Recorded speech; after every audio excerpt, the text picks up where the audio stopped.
Madame la commissaire européenne à l'égalité, European Commissioner for Equality, ministers, ladies and gentlemen in your capacities. As part of the French presidency of the European Union, I am delighted to open this conference hosted by the High Council for Gender Equality, an independent body in charge of assessing and recommending public policies in terms of equality. We have prepared this conference in partnership with several member organizations that I applaud: the Coordination Group for the European Women's Group, Planned Parenthood, Equipop, UN Women Committee in France. Thank you for your valuable help. I am aware of how serious the context is for our work. Some could think this work is irrelevant when all eyes are on the conflict in the east of Europe. We do think that it isn't a time to give up, neither for those who are fighting for their freedom, nor for the women who are fighting here for their rights.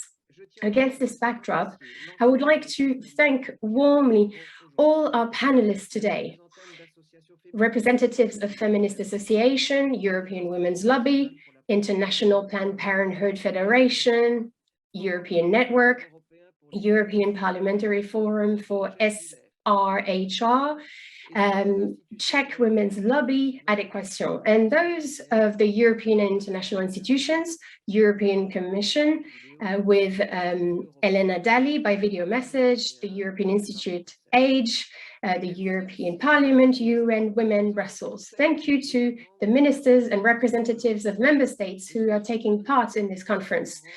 Mr. Jean-Yves Le Drian, Minister for Europe and Foreign Affairs, who will give us the honor of being with us.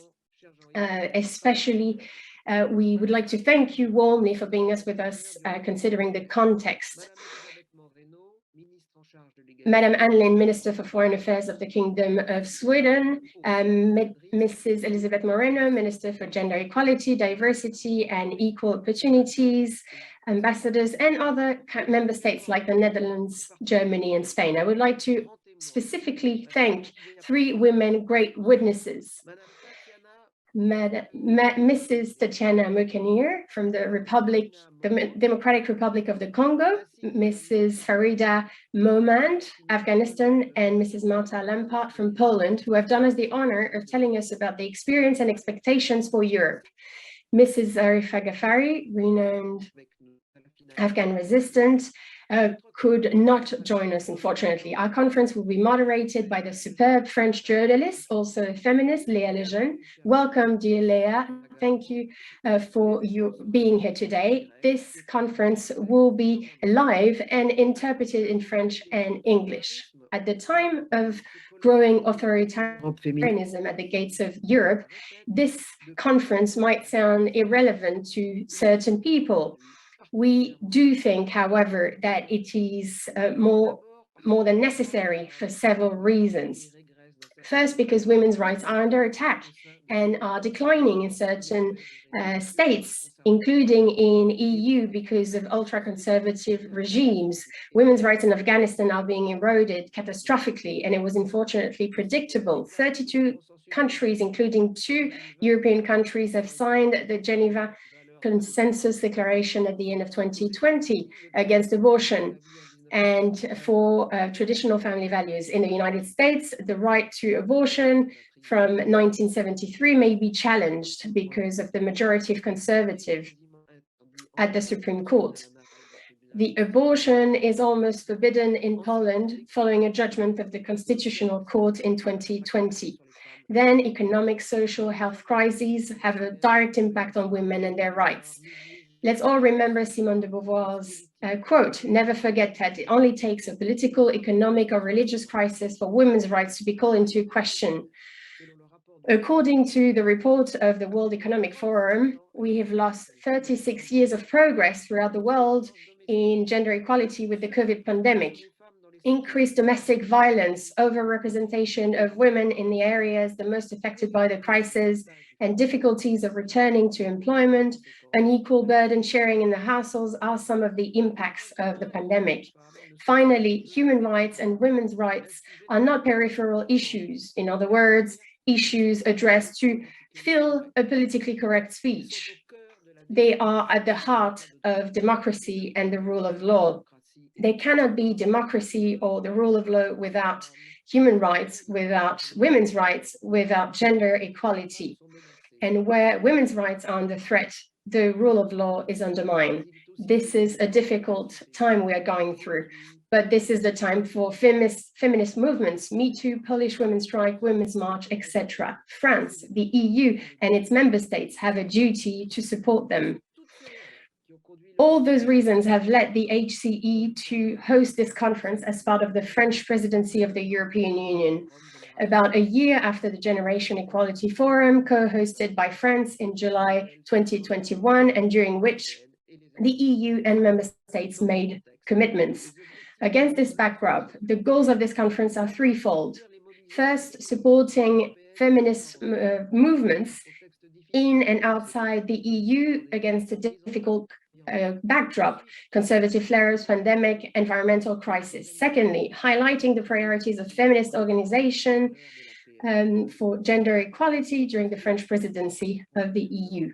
And finally, making recommendations for a dedicated feminist Europe, asserting European values and the rule of law, echoing the ongoing work carried out by a European conference on the future of Europe. This conference will be divided into two parts. First, EU's internal equality policies, targeting three major challenges identified by feminist associations, putting women and gender equality at the forefront of the economic recovery and EU policies, asserting sexual and reproductive rights as a fundamental value, etc., etc. And the second question will be, what sort of feminist diplomacy are we for in the EU? I'm looking forward to hearing your insights. First, I would like to briefly introduce the 7 requests of the High Council for Gender Equality for a Feminist European. First, for a Feminist Europe. First, the EU needs to make equal rights a political priority. Member states need to show their unswerving commitment to women's rights and gender equality and the rule of law. This commitment needs to be translated into the mechanism of conditionality for EU funding. That means respecting the rule of law. It's very simple, no funding without any respect for women's rights. Sadly, this is the only way forward within the EU. Secondly, sexual and reproductive rights needs to be acknowledged, not as a health issue, as being the state's sole responsibility, but as a right. It is necessary to enshrine sexual and reproductive rights and the right to abortion within the EU Charter of Fundamental Rights, so that abortion can no longer be prejudiced or prevented within the EU. Thirdly, we need to harmonize existing tools for gender equality and women's rights. We ask of the EU to implement the most favored European women clause, the idea of Giselle Halimi rename Simone Veil Pact. We need to create the 11th session of the Council dedicated to women's rights and gender equality, with ministers and state secretaries in charge of those issues, just like for environmental culture. For now, there is no ministerial body dedicated to women's rights within the EU. Gender equality needs to be at the heart of economic and social recovery, and more broadly within all European policies. 672.5 billion euros are allocated for recovery and resilience. Funding is also allocated to environmental issues and digital issues. 37% of funding for environment, 20% for digital issues, but none for gender equality. The green and digital transitions need to be an opportunity to reinforce gender equality. We also need to set gender-based goals for all of the EU funding, including recovery plans. We need to implement a gender-based budget, as recalls the European Court of Auditors. We also need to adopt a European strategy about care in 2022, as it was announced by Ursula von der Leyen, the President of the European Commission, during her State of the Union speech in September 2021. We also need to reinforce the fight against gender-based and sexual violence. The EU needs to ratify the Istanbul Convention by the end of 2022 or adopt a legislative initiative to reinforce those goals and harmonize and reinforce European measures to put an end to this violence. Finally, we need to adopt a feminist foreign policy in Europe. Several EU member states, Sweden, France, and soon Germany, Spain, and the Netherlands, say they have a feminist diplomacy with a cross-cutting priority when it comes to gender rights and women's rights. The EU needs to clearly assert and implement a feminist foreign policy. That means more solidarity towards feminist activists, victims of repression, increased funding dedicated to equality reinforcement, 85% by 2025 in all foreign policies, including trade policy, migration policy, humanitarian help.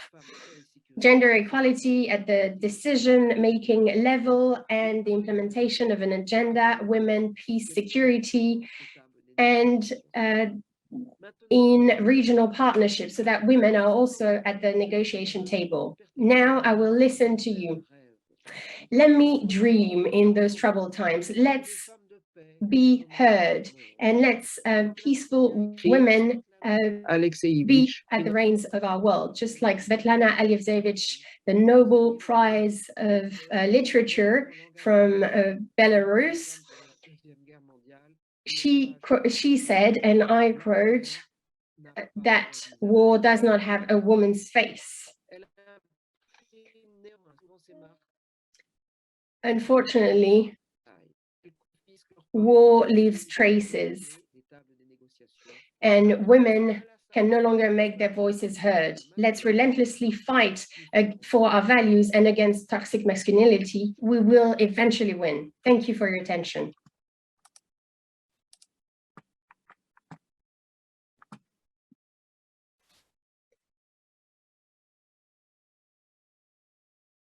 Table ronde, dont l'idée... On va commencer par la première table ronde, dont l'idée est de parler de la politique de l'égalité. Our first panel will be to talk about gender equality. What are the challenges for a feminist Europe? Following the pandemic, the economic recovery and gender equality are more tangible issues. As you said, we have lost 36 years of progress in terms of gender equality, so we need to take action. Often we need recovery plans, gender budgeting. We need to include gender issues in all policies. We also need to address two major issues within this economic recovery: equality and environment, but also digital issues, because they are major issues. During this year, I want to introduce care issues. The majority are female players, and they are often ignored in those economic recovery plans. So this will be the topic of this first panel discussion. And let's first hear Mrs. Daly. She comes from Malta, and she's the European Commissioner for Equality. She was elected to the European Parliament. She has also been a Foreign Affairs Minister. She isn't live with us, but let's listen to her video message.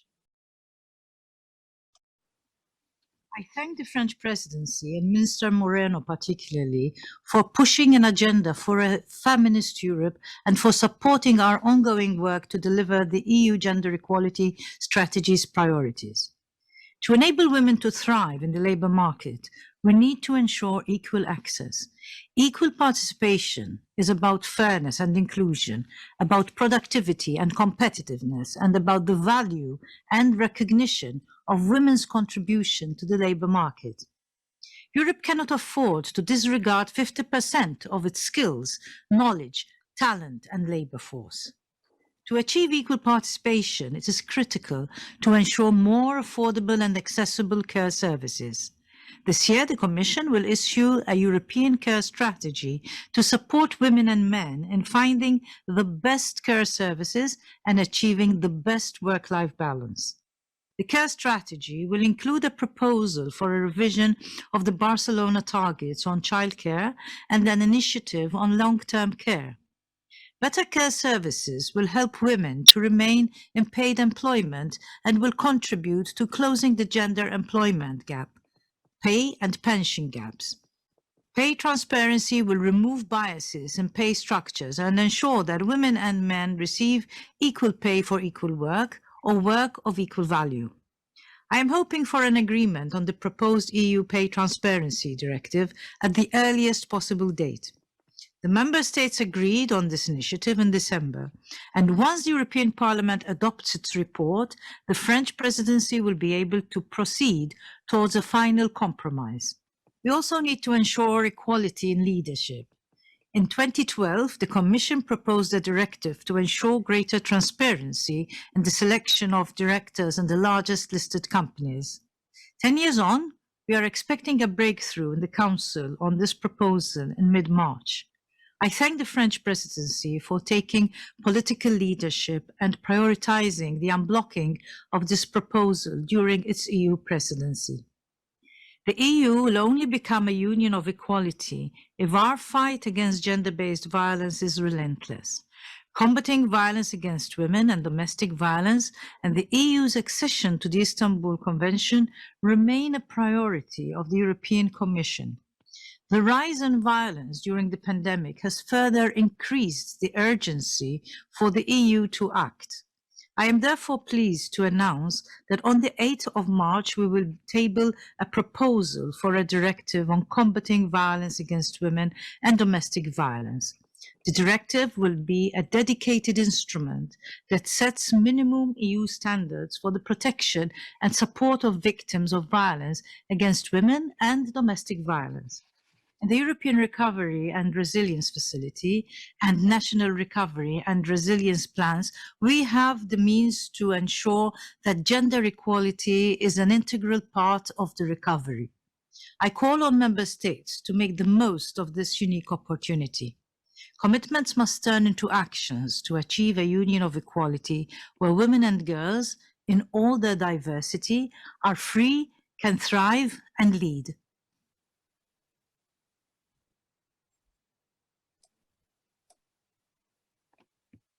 Excellencies, distinguished participants, gender inequality doesn't just come about by accident. It is the result of discriminatory structures, norms, and role models. We will change these structures.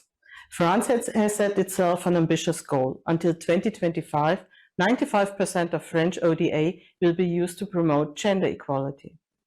Germany is going to adopt a feminist foreign and development policy too, to eliminate discriminatory structures and facilitate real participation, regardless of gender, gender identity.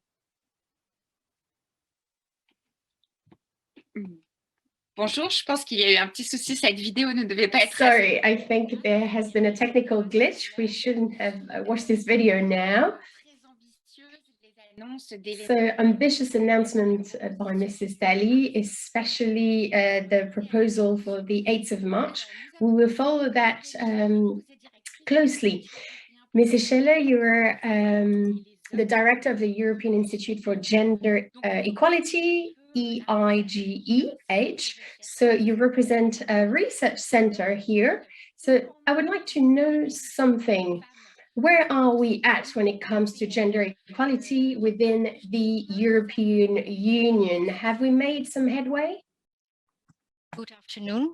Thank you for inviting me to this very relevant and important and interesting session. Yeah, if we look at issues that are at stake regarding gender equality in the EU, especially now in the aftermath of the COVID-19 crisis, I would like to share some data and information with you. Before the COVID pandemic, I estimated that full gender equality could take another 60 years. And what we see now after the COVID pandemic, or we're still, I can't say that we have left it already, it's behind us, but we already see that gender equality is getting at risk, and that progress is getting slower. And the reason for that is that for many people, for millions of people in the EU, the home and workplace merged into one. And one important thing that we observed is that care load exploded. And this effect impacted not only women, but also men, of course. But we know that what takes place at home is usually also inseparable from what goes on in the economy. To mention a few things that we know already, that we found as a European Institute for Gender Equality. In this aftermath of the COVID pandemic, people are getting back to work, but we see that women regain jobs in slower pace. 53% of women of childbearing age put as a reason that they are not able to work the lack of care provision. And this is only 8% of men. So if you compare them, 50% of women, 8% of men. And even before the COVID-19 pandemic, 7.7 million women provided unpaid care. And to put this in perspective, that's the total population of Latvia and Denmark together. Of course, we are collecting more data. It's important to gather as much evidence as possible. So we are completing, as we speak, an EU-wide survey in which we are collecting data on unpaid care, paid work, services, support, and well-being. And the results will be shared with you in the upcoming Gender Equality Index that will be launched in October 2022. And that index will have a specific focus on the impact of COVID-19 on gender equality. Thank you. Mais alors, question supplémentaire, quel est le rôle So I have another question. What is the role of politicians in EU member states to correct and amend all the consequences of the pandemic when it comes to work distribution within the household? Because in the end, this has an influence on work. Well, one thing I could mention here is that, and this is also a very important element of the gender equality strategy of the Commission, is that it's really important to mainstream gender in EU policies. And I think that as we speak, there's an excellent opportunity to do so through this recovery and resilience facility. The crisis, despite the negative effects, also creates an opportunity for change. And the RRF offers new possibilities to ensure that member states spend money in a way that respects legal commitments to gender mainstreaming. And I hope that the member states, I seriously hope that the member states will use IGES research and data as a source of information to know what is the baseline at the moment and what to focus on.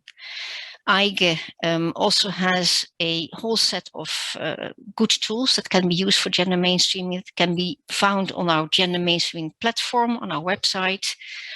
And they will guide member states step by step to integrate gender equality perspectives into this recovery plans. A lot of information, a lot of data can be found in our database, Gender Statistics database. And Et alors justement, permettez-moi justement, allow me to ask you this. Have you worked in EU member states where this care policy is much more tangible for women? For example, mechanisms implemented to help women have access to childcare or to help care for other people around them. For example, we often mention Norway. So with the data you have at your disposal, have some EU countries been more resilient? When we talk about care, and this is one of the fields that we cover also in the Gender Equality Index, one of the things we are seeing is that we have really old data. And also in relation to that care package that was mentioned before, IGE is undertaking a survey to get more information about who is taking care of children, other dependents, how is care divided between women and men. And this survey that we're undertaking at the moment, it will also give very relevant information to see where the care gap is and how it is, let's say, we will make it visible. Of course, you mentioned the Nordics. That's the countries who, if you look at the Gender Equality Index, are on top of the list.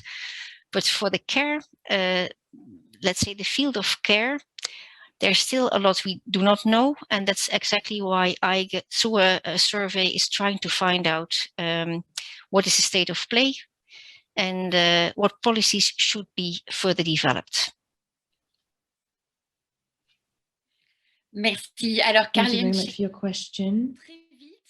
Caroline, very, very quickly, if you could talk about one measure that you would need to put in place so that we can work on equality between men and women within the European Union, which would it be? I would touch upon again on this gender mainstreaming as a really relevant approach. It's really relevant that in all policies in the European Union, gender equality is taken into account.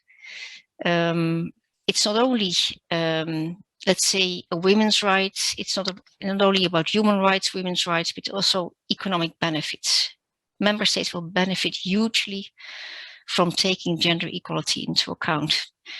Maybe I can give one example to also make this more concrete. We have estimated that if gender is taken into account, gender equality is taken into account, 10.5 million extra jobs would be created by 2050, pushing EU employment rate to 80%. And knowing that all member states are now focusing on recovery, I think this is really important information to take into account. Thank you. merci beaucoup. Thank Alors, you je very vois much. I can see that Reka Safrani is ready with us. She's the president of the European Women's Lobby for Men and Women. She's also the coordinator of the Hungarian structure for the European Women's Lobby. You work at the Mona Foundation and you are in charge of the associative sector. What are the different things at stake for you when it comes to lobbying within the European Union for the rights of women?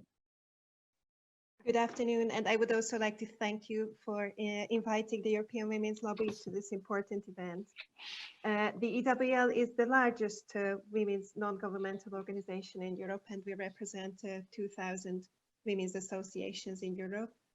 Our mission basically is to advance the rights of all women and girls in Europe to achieve a feminist Europe.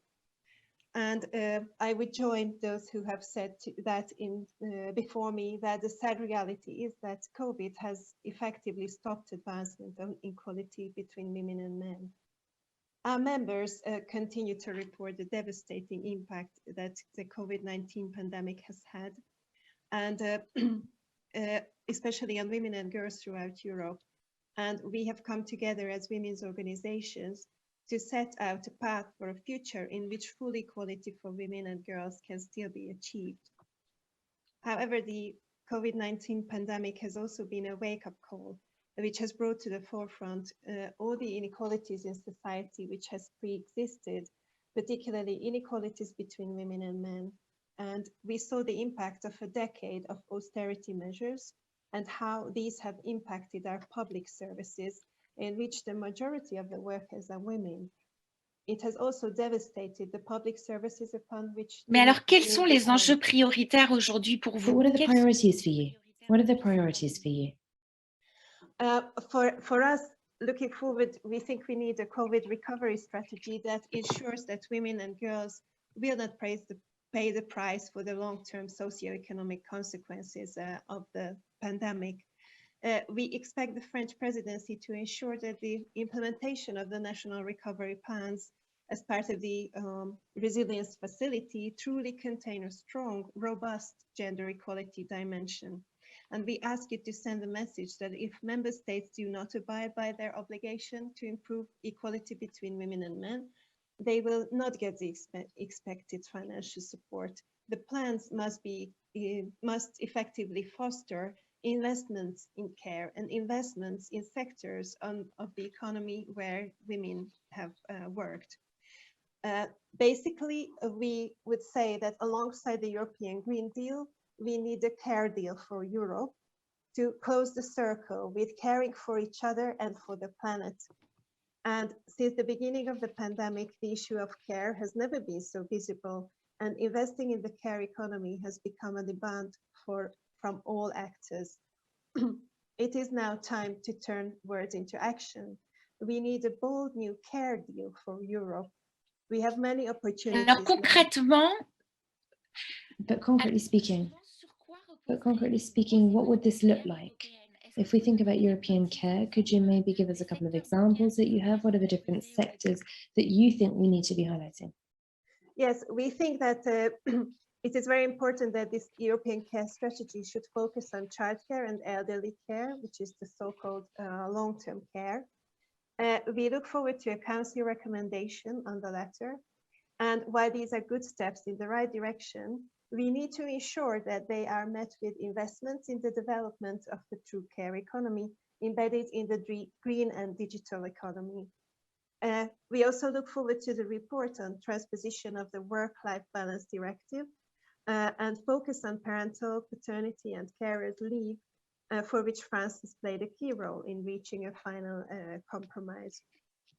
We also think that this will pave the way to an equal earner, equal carer model for both women and men. Other issues we would like to raise relate to the action plan on the European Pillar on Social Rights. Unfortunately, we are very concerned that the action plan doesn't adequately address women's rights and equality between women and men, because it is only a sole target relating to women's employment. In comparison, we call for a gender equality perspective in all of the 20 principles of the European Pillar of Social Rights. And in this same context, we call for a robust gender equality commitment in the future revision of the social scoreboard as well, to extend beyond women's employment rates, as equality in the labor market requires a more holistic approach, including equality at home, and in particular, in the share of the care responsibilities between women and men. We would like to call on the French presidency to ensure that care targets throughout the life cycle, from childcare to elderly and dependent persons care, are included in the action plans. très bien, merci beaucoup pour ces propos. Thank you very much for these different suggestions that you made. We heard from the President of the European Women's Lobby. We also have Maria Teresa Fabregas Fernandez. She is Spanish. She is the director of the Task Force for Recovery and Resilience at the European Commission. In a nutshell, we've spoken about the different figures. That we know that 750 billion euros for the next generation of the European Union, 1 billion euros for the pluriannual plan, 612 billion for the facility and for the economic recovery following the pandemic. And as we've just heard from the president of the European Women's Lobby, we can see that the issue of women and women's rights is often not considered when looking at recovery following the pandemic, even though the consequences are very tough for them. How can the European Commission ensure that the different recovery and resilience plans that are being put into place by your member states are looking at the question of women. Thank you very much for your question. If we think about the Task Force for Recovery and Resilience, this was something that was mentioned by all of the previous speakers who have taken the floor prior to myself. And it is true, we're talking about huge figures here. Member states need to roll out different plans, and they also need to explain within these plans how they're going to use the different financing to contribute to equality between men and women, and also how we're going to be able to change the current state of play. This is why social rights and the European Pillar on Social Rights is of paramount importance. In addition to this, we also need to take into consideration the fact that the different objectives concerning reducing vulnerabilities, social and others, are also important in the framework of drawing up these different plans and how we're able to contribute to the social cohesion and territorial cohesion within the framework of the European Pillar, especially when thinking about the question of equality between men and women. Another issue that I would like to bring up as well is the following. Member states have received specific recommendations. The majority of them also received recommendations linked directly or indirectly so to improving equality between men and women and equality of chance. As we have seen up until now, specific measures, targeted measures even, have seen the light of day, but others looking at gender mainstreaming. Gender mainstreaming looks at integrating questions linked to gender and inequality within national planning. We see measures such as the participation of women on the labour markets. We have continuous learning, improving structures providing childcare, long-term childcare. We have pension schemes, how women are remunerated and whether their salary is on par with that of men. We also are trying to look at investing in better quality training, inclusive training, and in the framework of measures that impact the ecological transition pillar of the European Union. For example, energy efficiency, green plans, and the digital transformation. This is another pillar of the European Union, where we can see specific measures that are linked to equality between men and women, and also ensuring that women are represented in sciences, technology, maths, and engineering, and other relevant domains. These are plans that need to also be implemented. It's all very well rolling them out, but they need to be implemented. This is why everyone comes together, not only the European Commission on our side, but also civil society, different organizations looking at promoting equality between men and women, member states themselves. Everyone needs to be on the same wavelength. We need to work hand in hand to ensure that all of these measures are implemented so that we're able to promote equality between men and women. Thank you very much, Maria Teresa Fabregas Fernandez. But how can the European Union oblige, how can they make member states implement these plans? In Europe, we were able to formalize and accept national plans, and this was thanks to an executive decision taken by the Council. It's a formal decision looking at all of the different plans that have been rolled out within the framework of the recovery and resilience following COVID-19. This was the first step, this was the first element, and there was another element that's thrown into the mix. For example, this was developed by the delegates of the European Commission. We were able to establish a dashboard linked to recovery and resilience with clear indicators. We have specific measures as well that are going to allow us to access data, specific data linked to equality between men and women. We're speaking about indicators such as those that were presented by the previous speakers. We look at women participation, the number of people that are employed within a structure, how many youth are employed, and what are the different impacts of national plans that have been not only drawn up but rolled out. We have an instrument, a tool that obliges member states to give us data linked to these different indicators, and this in a transparent fashion, so that they're able to show us, to prove how these measures have allowed them to improve equality between men and women. The European Commission is going to continue using this data in order to inform its decision-making process, and this hand in hand with society.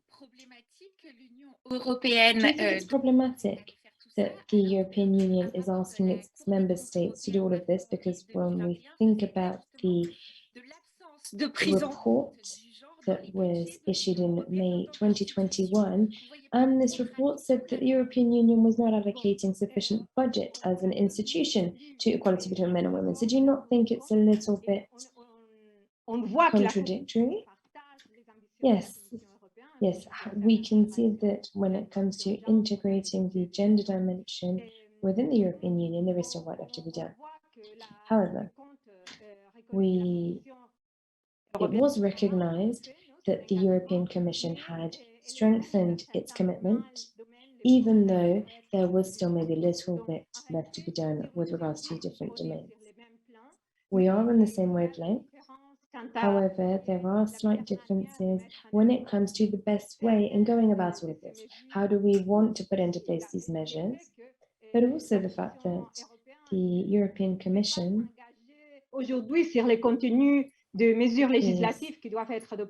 cannot commit on legislative measures that are taken by its member states, but also by the European Parliament or the Council of Europe. Therefore, what has been asked for is quite ambitious, even though we are all on the same wavelength. We have the pluriannual financial framework that is currently being worked on, and this for the cycle between 2021 and 2027. We are looking at promoting equality between men and women. We want it to be a priority for funding and financing for this next cycle. We're also looking at a method that will allow us to follow up on investment and spending made in this regard, and this is something that was mentioned by one of the previous speakers when talking about the Task Force for Recovery and Resilience. We want to be able to deploy this mechanism in the different areas of work of the European Commission. In addition, we are currently looking at programs and the way in which these programs can have a positive impact when looking at promoting equality between men and women. An example of this would be the following. If we look at the European guidelines and the different tools that have been developed within the framework of regulations published by the Commission in November 2021, all of the different suggestions, the legislative suggestions that were made in the evaluations for the equality between men and women were considered. Okay, so you're saying that there are two different dimensions here to start off with. You have the gender budgeting side of things, and this is how we can measure the place of women within each of the different national spendings and government spendings, but then you also have the conditions that come in place, which means what is the real access to financing? How do member states access European funds? What is the real amount of money that is being invested in equality between men and women? Do you think that this is something that is possible for you at the European Commission to do? If we think about regulations, I mentioned this earlier, we have the Task Force for Recovery and Resilience. European Parliament and the Council of Europe are the two bodies that decide what the state of play is and what the rules that we have to abide by.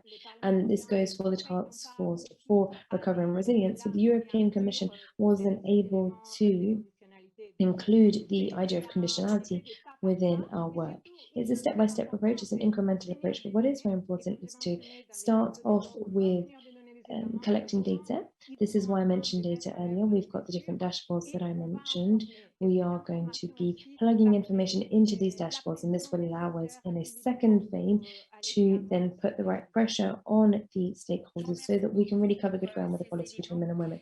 Thank you very much for these different elements. I'm going to close this first round table prior to moving to the next table that we'll be looking at affirming sexual and reproductive rights as a core value and component of the rule of law. For all of those of you who are following from home, you can ask questions in the chat function at the bottom of your screen, and we'll have a Q&A session at the end of the next roundtable. One of the paramount objectives of the European Union when we think about equality between men and women is to ensure that sexual and reproductive rights are a core value and component of the rule of law. How can we ensure that these values are being taken into consideration within the European Union? As it currently stands, we think about sexual and reproductive rights as being healthcare.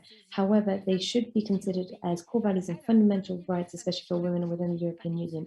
We have a very eminent panel. We have Neil Zetter, who is the Secretary General of the European Parliamentary Forum for Sexual Rights and Health Rights. And you're one of the only men, actually, who is going to be taking the floor today. You participated in the report established by the European Parliamentary Forum and the International Federation for Family Planning. As we think about sexual and reproductive rights, we talk about Malta, we talk about Poland being some of the different member states of the European Union in which these rights aren't being respected. For example, what is the situation with regards to abortion in the European Union, and are you concerned as it stands? Thank you very much. If we think about the current state of play for abortion within the European Union, but also in Europe, we established a report. It was a report that we did with a European network, IPPF. It is a European network that will be mentioned a little bit later. And Camille Vutin is going to be presenting this. We therefore looked at 45 different countries within the Council of Europe's domain to try and underpin whether access to abortion was something that was really available to women. We also wanted to see whether women could access contraception and what the different measures in place for preventing cervical cancer was. We have been analysing what the different governments are doing, and this in 12 to 15 different domains. And then for each government, for each country, they have a score between 0 and 100, and then a colour: green if it's good, red if it's not so good, yellow and orange if it's somewhere in the middle. But what are the different countries that you've targeted?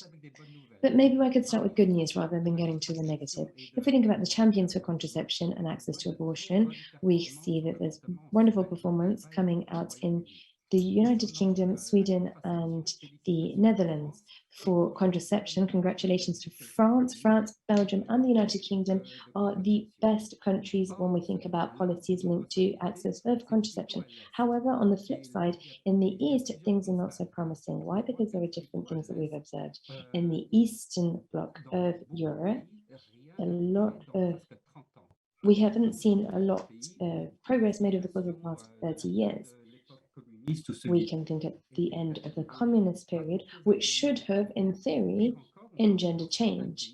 We can see that in some countries, there were governments that actually regressed, especially if we think about Poland, not just for access to abortion. We know all Martha will be taking the floor. She's the leader of the Women's Strike Collective, but also access to contraception is something that is threatened. This is the 4th year in a row where Poland is the worst in class, worse than Moldova, which is the poorest country in Europe.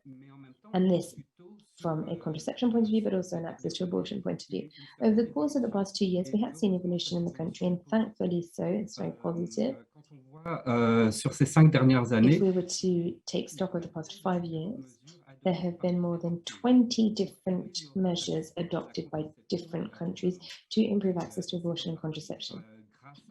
This is thanks to the different atlases that I mentioned, where policymakers from different countries have been able to compare what they're doing to the neighboring countries. I would like to talk about a flagship measure that was taken by France this year. They made contraception free for women up to 26 years of age, and there were identical measures then taken up in Belgium. Un rattrapage des pays vers le We haut. can see that countries are looking to see what their neighbors are doing, and they're inspiring their own policy so that we can have the most favored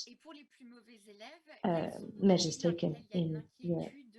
Because you've talking about the best in class, but where do we have cause for concern? Which are the countries that you're finding are worrying, and how can we overcome this? Where are we seeing anti-abortion movements or Anti-choix grossissent. Je dirais plutôt que les movements? I wouldn't say that it's anti-abortion, I would say it's anti-choice. And how can we understand this? We need to understand different elements that come into play. To start off with, there are two different movements, and we're not looking at the same movements that were anti-abortion that we saw in the 1980s and 1990s. We're seeing new waves, new movements, new actors that have cropped up over the course of the past 10 years. And it's because of these new stakeholders that we've seen a real questioning of some of the rights that we used to take for granted. For example, the right to abortion. There are some common points. For example, these movements have become professional. We're not talking about amateurs that come with their posters in front of the family planning clinics. They're people who have know-how, they have an understanding of how the parliament functions, of how the European functions, and they're very well read from a political point of view. The second characteristic that I'd like to mention is transnational networking, which means that it's not just about little clusters of people in different member states, but a whole network of people, not only within Europe, but also in the United States, in Latin America, and in Russia. There is a capacity to reproduce. What does this mean? This means that they've been able to recruit from the elite echelons of the different societies so that they're able to infringe on human rights. There are weaknesses. These different groups do have their Achilles heel, and that's exactly what we've been trying to do. One of the weaknesses that we have studied is that they tend to take us by surprise, and that's when they hit the hardest, when we least expect it. And this is why Bulgaria, for example, wasn't able to ratify the Istanbul Convention. Bulgaria was not ready, they were completely blindsided, and therefore the Istanbul Convention was not able to be ratified. The second thing is that these anti-choice groups don't like seeing things in the hard light of day, because once we're able to study what they're doing and understand what they're doing, we can see that a lot of these groups are very or meddle with the extreme right. We can even talk about actors that could be considered to be fascist or Russian oligarchs, which obviously in the current climate is something that is very worrying and needs to be taken into consideration. Thank you very much for these elements. I also wanted to say that this is what we're here to talk about today, but if there was one priority measure that you would put in place in order to improve equality between men and women, I'm not asking you to choose between access to abortion and access to contraception, but don't you think that the ratification of the Istanbul Convention should be a priority for member states within the European Union? I know that you told me that I could only give you one recommendation in my brief, but can I give you 2 or 3? You can, but you have to do it very, very quickly. C'est vraiment de pousser, faire une nouvelle poussée pour les droits en matière de santé sexuelle et de so that we're able to talk about sexual and reproductive rights. And I'm not just talking about the Istanbul Convention here, but also the idea that was suggested by the President Macron. Deuxième recommandation. For example, putting the right to abortion within the fundamental charter of the European Union. Second recommendation, we need to hone in on the state guarantee of democracy within the European Union, because we have anti-gender actors that are acting to break down these different rights, especially in countries such as Poland or Hungary, and we're not going to be able to pave a sustainable way to these objectives without working together. Thank you very much. Martel Lampard, qui est donc Thank you. Martel Lampard from Poland will answer our question. Martel Lampard, you are an activist for abortion rights. co-founder of the Polish Women's Strike. You were Personnes LGBT, a lawyer. You also fight for the rights of disabled people. So a very inclusive feminist approach. We have all been following the situation of women and abortion in Poland. What are the consequences for Polish women after this almost ban to abortion? The consequences for women are, as you might expect, as it always happens when there is a legal ban on abortion established. There's a whole network of support that provides abortion services, that provides guidance and help to get an abortion. Just one collective itself, Abortion Without Borders, provided 34 points of advice to people needing abortion in just 1 year after the so-called ruling of the so-called Constitutional Court of Poland. But as the network is very popular, because due to the protest, it came out and it's publicly known, and even the helpline number is publicly known. It's 22 597 592. It still does, and the access to this network, the out of the system network of providing abortions, is hundreds times better than it was before the protests, actually. It still doesn't reach everyone that needs, all the people that need abortion. The horrible situation is with persons who are pregnant and actually don't consider abortion, but they need abortion because of the health complications or the complications with the fetus. Because what happens is that they are going to hospitals. As we know, as we've heard, there is a huge chance that they will die there. Because of the law, the doctors are compliant with the government, so they are risking women's lives in more and more cases. So for the unwanted pregnancies, for women who decide to have an abortion, there is a system out of the system that is working. But for those women who have to have an abortion because of the complications, there's a huge risk that they will die if they end up in Polish hospital. So we see that in the statistics, the birth rate in Poland is the lowest since the Second World War. And actually women who are pregnant don't even confirm the pregnancy with Polish doctors. They go abroad. They do prenatal tests abroad. They do the prenatal care abroad, do everything to avoid getting in the Polish healthcare system. Because if you're a pregnant woman in Poland and you get into the national healthcare system and anything happens, there's a chance that you will die. And this is something that even the NGOs, the collectives, anything that we build out of the system doesn't help. L'un des problèmes que ça pose aussi, c'est one of the issues is unequal access to care for women who do not have access to information, or those in an economic unstable position. So that means funding and a network of help. It's much better than it used to be. I cannot say that this is the biggest problem now, because the Abortion Without Borders, especially the collective, broke this barrier of the access. And the national helpline number of Abortion Without Borders is the third most known number, the phone number in Poland. So no, it's, as for the grassroots collective, as for something that is done by the citizens, it's absolutely everywhere and it's absolutely accessible. So of course there are still people who need that access that don't have that information, but I would say this is one of the most professional systems ever built, because of the protests. Because during these 100 days of protest, it became kind of a game also with the government to make this number, to helpline, the information as public as it is. So this is the paradox, that it's much more popular and the knowledge is basically everywhere, that you can get an abortion, that there are people who can help you with that. But we have also other issues on the table.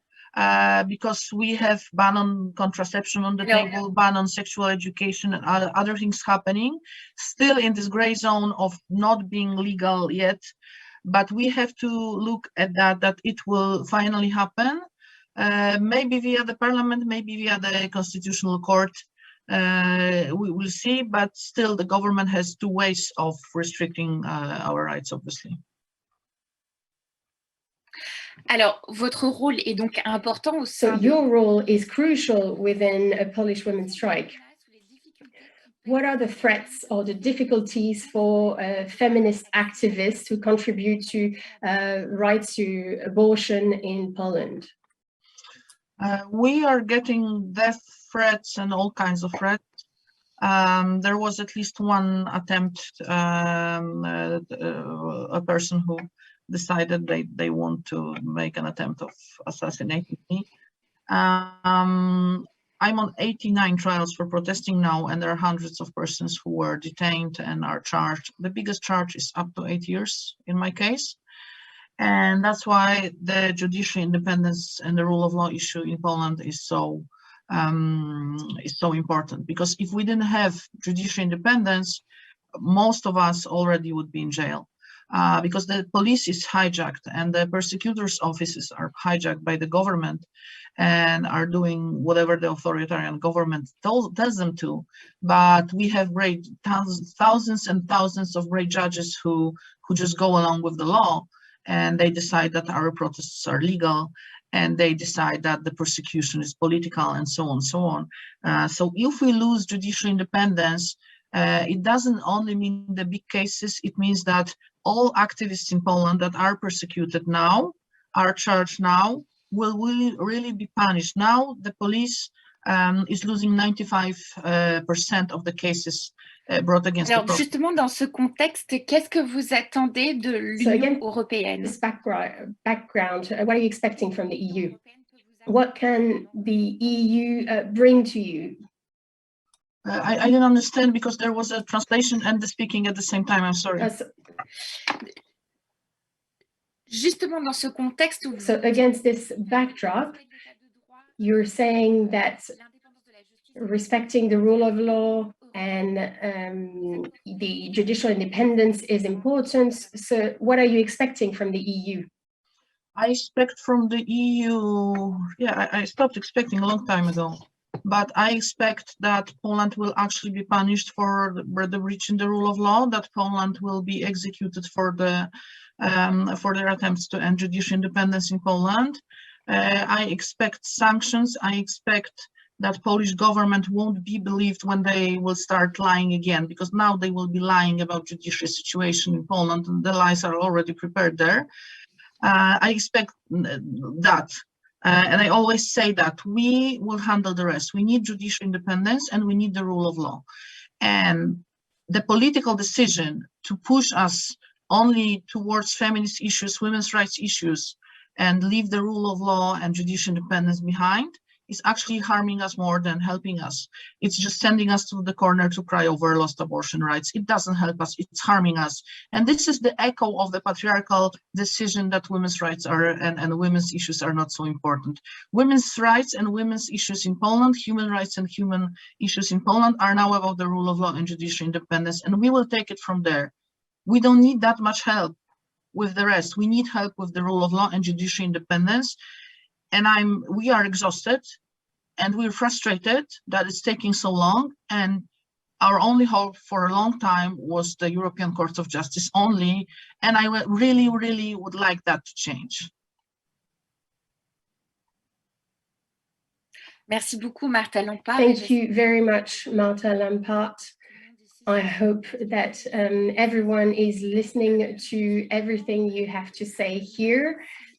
And today, Camille Butin is also with us today. She's an advocacy advisor to the International Planned Parenthood Federation, so the European network in France.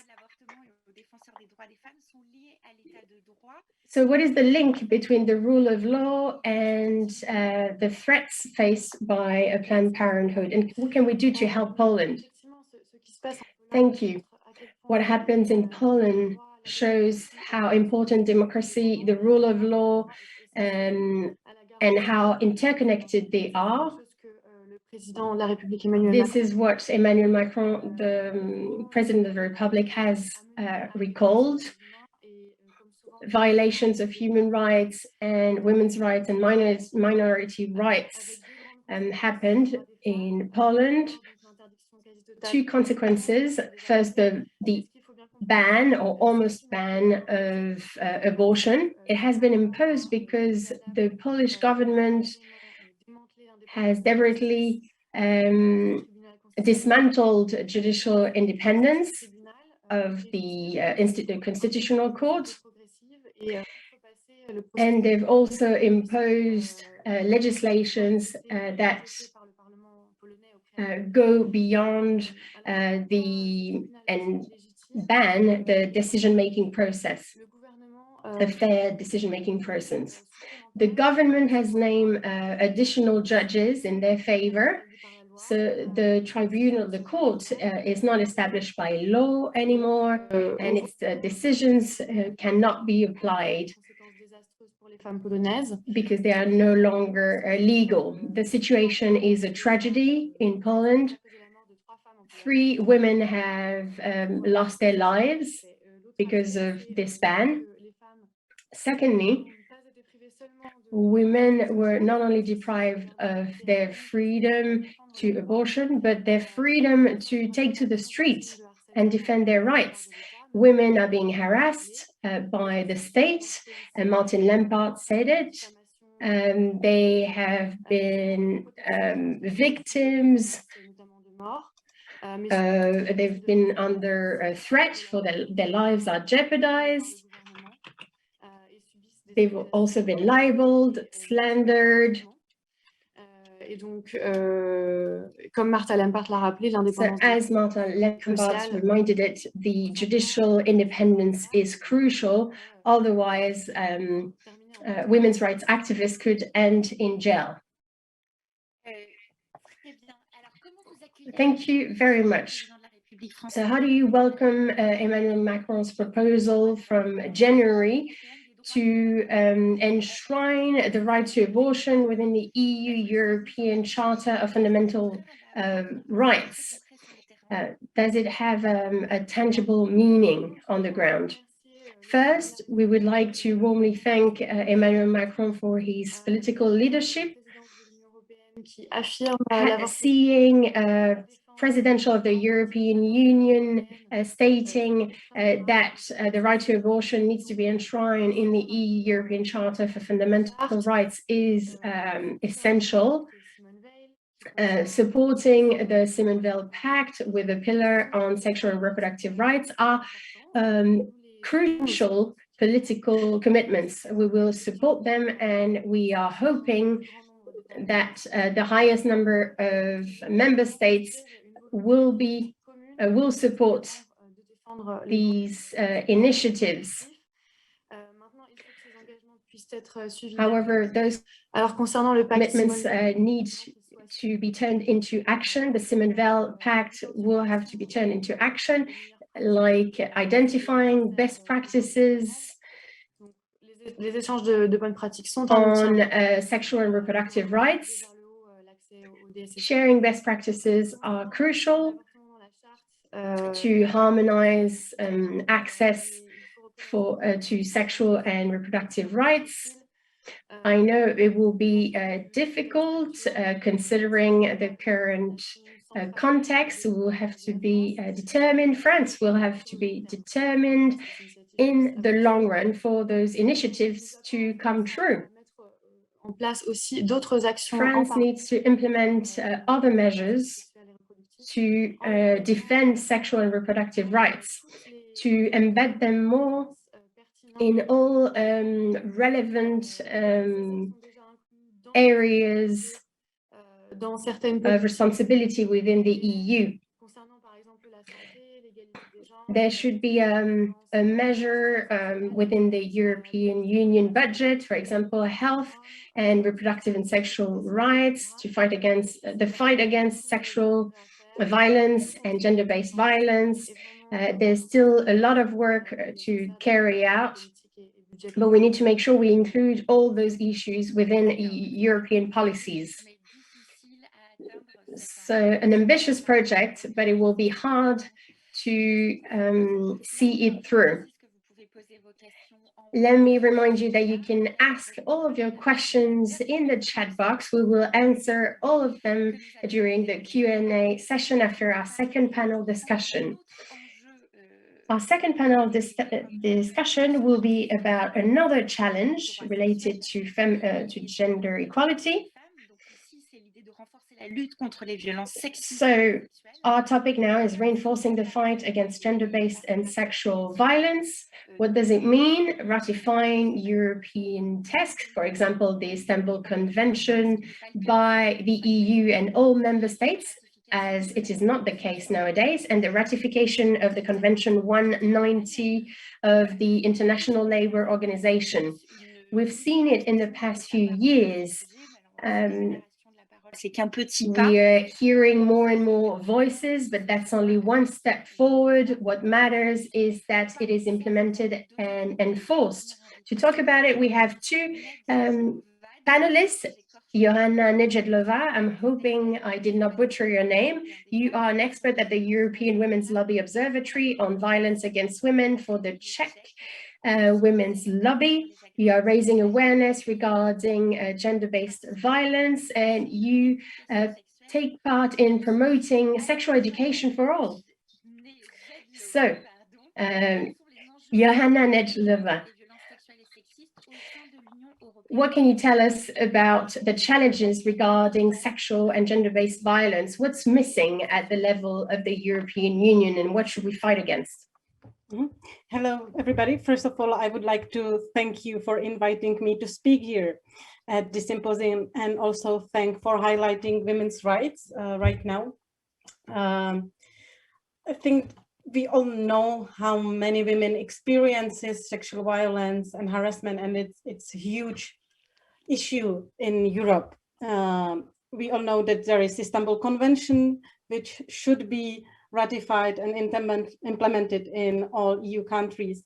Also, there should be a new directive on violence against women and girls, but I think there's not enough attention about the opposition of those women's rights conventions. And I think it was already mentioned that we also need to focus on fighting this opposition. Just a few years ago, there was research done by European Parliament and Forum about Agenda Europe, which speaks about 300 NGOs and individuals which are in Europe opposing all progress in gender equality and also LGBTQ+ rights. And just last year, the European Parliamentary Forum reported that the Agenda Europe and other anti-gender organizations are financed by ultra-conservative billionaires and oligarchs from US, Europe, and Russia. Between the years 2007 and 2018, they invested over $700 million to fuel anti-gender activism. And we really need to do something about it and see it as a strategy to start cultural war on these topics, which are very important for us all. We can't, and Europeans must not tolerate these targeted disinformations and manipulations in their campaigns. They are aimed at equal and gender rights in any of the EU countries. And if we want to have the protection of women, we really need to also support NGOs who are promoting gender equality, also promoting, for example, Istanbul Convention or other measures. And we need to start financing this organization properly, because if we will not, there will be no move forward in those topics. Alors, vous dites qu'il faut changer de stratégie. You said that we need to change our strategy. So what will be this new strategy to fight against misinformation? Funding NGOs in countries where those gender-based violence are way too often perpetrated. So what are the situations you are contemplating, and what is the situation in the Czech Republic? I think first of all, it's helping NGOs, which works in women's rights, but also there should be more information about the manipulation, disinformations, and how we can deal with it. What are the proper resources of information actually? And calling out also these strategies and speaking about it more openly and explaining how is it harming our society and how is it harming whole democracy. Because, for example, if you're not, it can end up also with support of very undemocratic politicians. For example, in Czech Republic, there is a huge conservative opposition, which doesn't build on religious roots, but on the cultural war, speaking about protecting family values and claiming like that everything which is feminist is attacking our core values. Unfortunately, the disinformations in Czech Republic were so huge, but not only in Czech Republic, but also in other V4 countries, that we don't see that there is possibility of, for example, ratification of Istanbul Convention in next election term.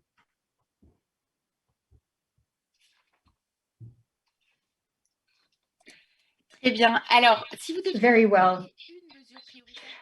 We heard about one tangible measure to help gender equality and especially gender-based violence. What would be tangible measures that you are recommending? I think it's basically all to fight the gender-based violence or the sexual violence. All measures are already mentioned in the Istanbul Conventions, and those are kind of like gold standards, which should be, for example, also implemented into the directive on violence against women. It's always the prevention, protection, prosecution, and then the integrated policy. All the measures should be seen from feminist perspective, which is very important. And yes. Merci beaucoup. Donc, Thank you very much. So prevention, prosecution, and integrated policies. Very well. I will now yield the floor to Irina Mosova. You are the Director for Equality and Union Citizenship at the Directorate General for Justice, Consumers at the European Commission. So what are the challenges for the European Commission when it comes to fighting against gender-based violence and sexual violence? And what we notice is that 6 member states still haven't ratified the Convention of Istanbul. So what should we do? Should we be concerned about this? Yes, indeed. So first of all, thank you very much for inviting me and also for dedicating so much space also for such an important topic, which is at the heart not only of us in the European Commission, but as other speakers, they have already made it clear. So this is one of the key issues for the gender equality in Europe. And yes, indeed. So we have heard it already from Johanna, but also from other colleagues that Istanbul Convention remains in difficulties. While this is the golden standard, as said by Johanna, it is the most holistic international instrument. So looking at the violence against women. So we still are facing a problem with at least 6 member states which have adhered to the convention, but they do have issues with ratification. And let me be clear that when speaking about Bulgaria, so I'm not sure it was mentioned by the previous speaker. So in Bulgaria, there is a decision by the Constitutional Court. And the Constitutional Court declared the Istanbul Convention as unconstitutional in the Bulgarian reality, which means that not every member state will have been able to ratify this Istanbul Convention before actually even European Union can accede to it. From this perspective, what is really very important is the very recent clarification from the Court of Justice, European Court of Justice in October last year, where we have got a clear message, because not every European member state has to have ratified it before European Union as a whole can accede to it. So also the court confirmed the legal basis on which the European Union can accede to this convention. That means that we can now work closely with the French presidency to revise the decisions on the conclusions of the convention and eventually to launch the negotiations. And we are also in touch with the upcoming Czech and Swedish presidency to see how best, what are the best avenues or how we can take the accession forward, even without being sure that all the member states in due time will accede. And we know, and Joanna said it already, so they've been rather very strong, and this is Alors, la convention, c'est la version. Regarding the Sorry, I will convention, just finish the sentence that we have seen that in those 6 member states which are still failing to ratify the conference, and also in Poland, which is even there are some rumors that Poland may withdraw the ratification. There are a very strong disinformation campaigns led by different actors in order to compromise precisely the Istanbul Convention standards. Alors ça, c'est la. very well. So that's what we all wish for, that it is ratified by all member states. But one of the solutions to move forward will be to implement the clause of the most favorable EU member state. I'm not sure how to label it really, but maybe we should make a census of all the legislations that are the most advanced against gender-based violence. Do you think that would be a good avenue to move forward, an avenue for reflection? And do you think this is a goal we should have? I have to admit that probably a substantial part of your question was somehow lost in the translation. But if I understood from what I understood from the interpretation, so indeed, so we are looking into the action at the level of the European Union in order to have assured at least a minimum standards within the margin of the competence of the European Union. That means that we are looking for the common ground based also on the already existing legislation in the member states, also looking at the best practices in the countries they have ratified the Istanbul Convention, but also on the practices from the countries they have not ratified, because we do not see that we could not get inspiration from the countries which are not meeting the Istanbul Convention standards. But what we are looking, and you have heard and you have commented about the ambitious plan by the European Commission as presented by the Commissioner Dalli, that we are looking for adoption of the legislative proposal to combat both the violence against women and domestic violence. And it will be for the first time ever when the Commission will be proposing a comprehensive framework to actually effectively tackle such a violence. And this will also include the EU-wide criminalization of the most egregious forms of violence against women and also of certain forms of cyber violence. And let me be clear, the area of the cyber violence goes beyond the current space created by the Istanbul Convention. Now, what we aim for, and you will be surely understanding that I can't give you more details, but the proposal will also contain targeted measures to ensure that victims of the violence against women and domestic violence are granted access to justice, but also adequate protection and support. And there are also measures taken at the European level to prevent this violence from happening in the first place. And this proposal will also contain rules ensuring coordination, cooperation between the relevant authorities. So in the nutshell, it will lay down the minimum rules at horizontal European level to combat violence against women and domestic violence, and member states will however, not be prevented from providing even higher level of protection should they wish to do so.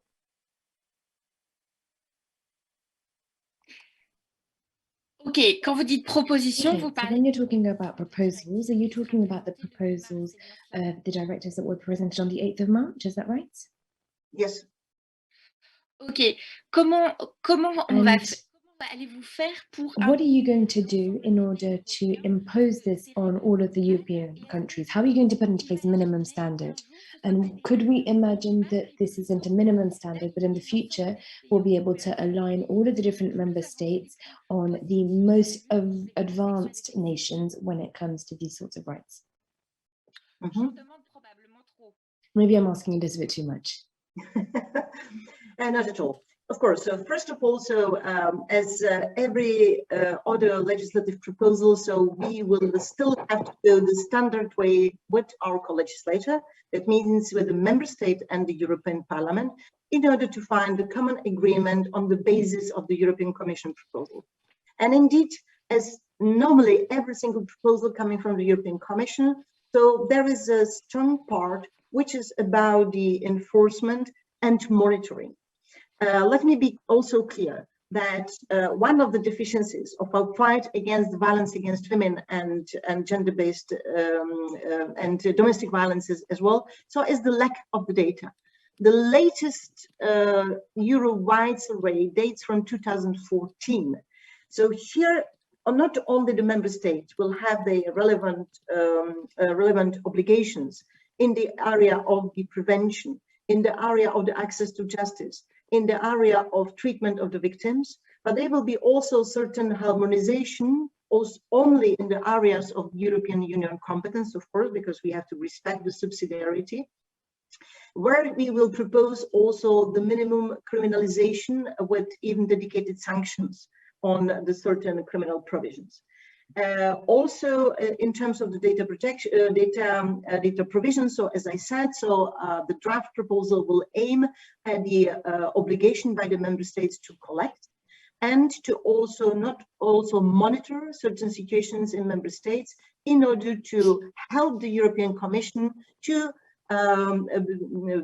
behave and act as the guardian of the treaty. That means to implement and follow up the implementation of the legislation, as it is our role in the European Commission.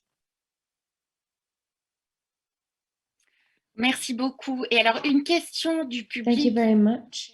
I have another question as well that might be interesting for you.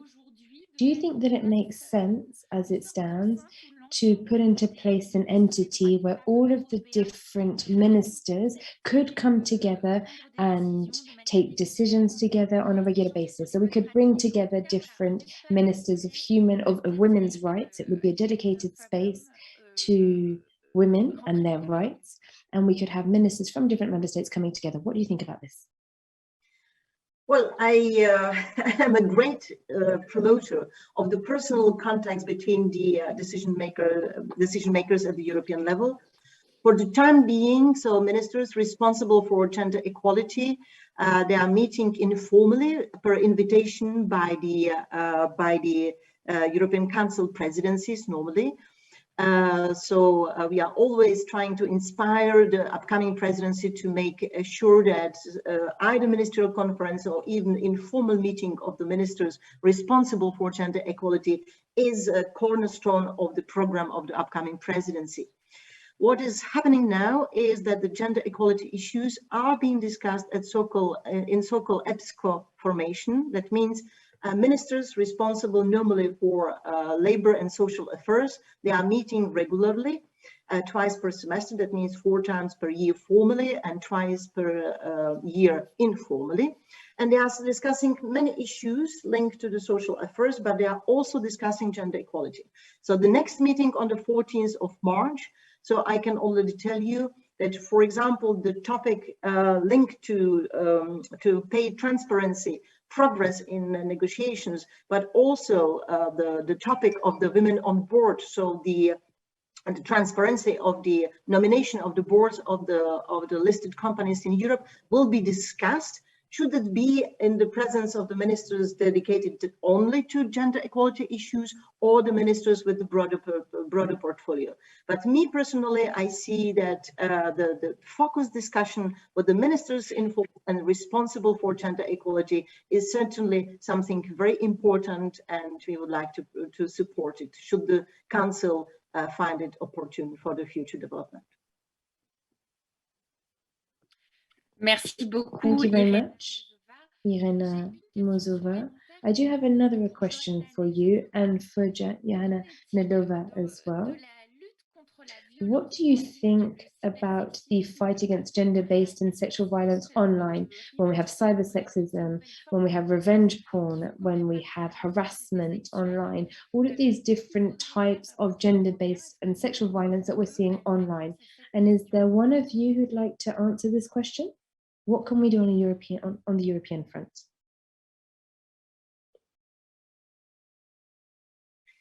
Well, I can take it certainly, because we are speaking Irena about Mozova. Well, as I told you, so I'm not unfortunately in the position to give you the clear content. I can only tell you that I believe that you will be positively surprised on the International Women's Day. So when we will reveal the details of our proposal, certainly different forms of the gender-based cyber violence will be there, but also we will be calling for the voluntary cooperation between the internet platforms. And we as a commissioner, so we will stand ready later this year in order to protect women's safety online, so to engage in the development of the new framework for voluntary cooperation between big internet platforms and also the relevant stakeholder playing an important role in this area. So I'm afraid I will have to stop here, but I would like to invite you to look at our proposal that will be revealed on the International Women's Day, and I hope that it is not a gift. It is just something that we should have done already many years ago, and it finally comes to the light in order to help and to move the protection and prevention against the violence against women and domestic violence in Europe. Merci beaucoup. Thank you very much.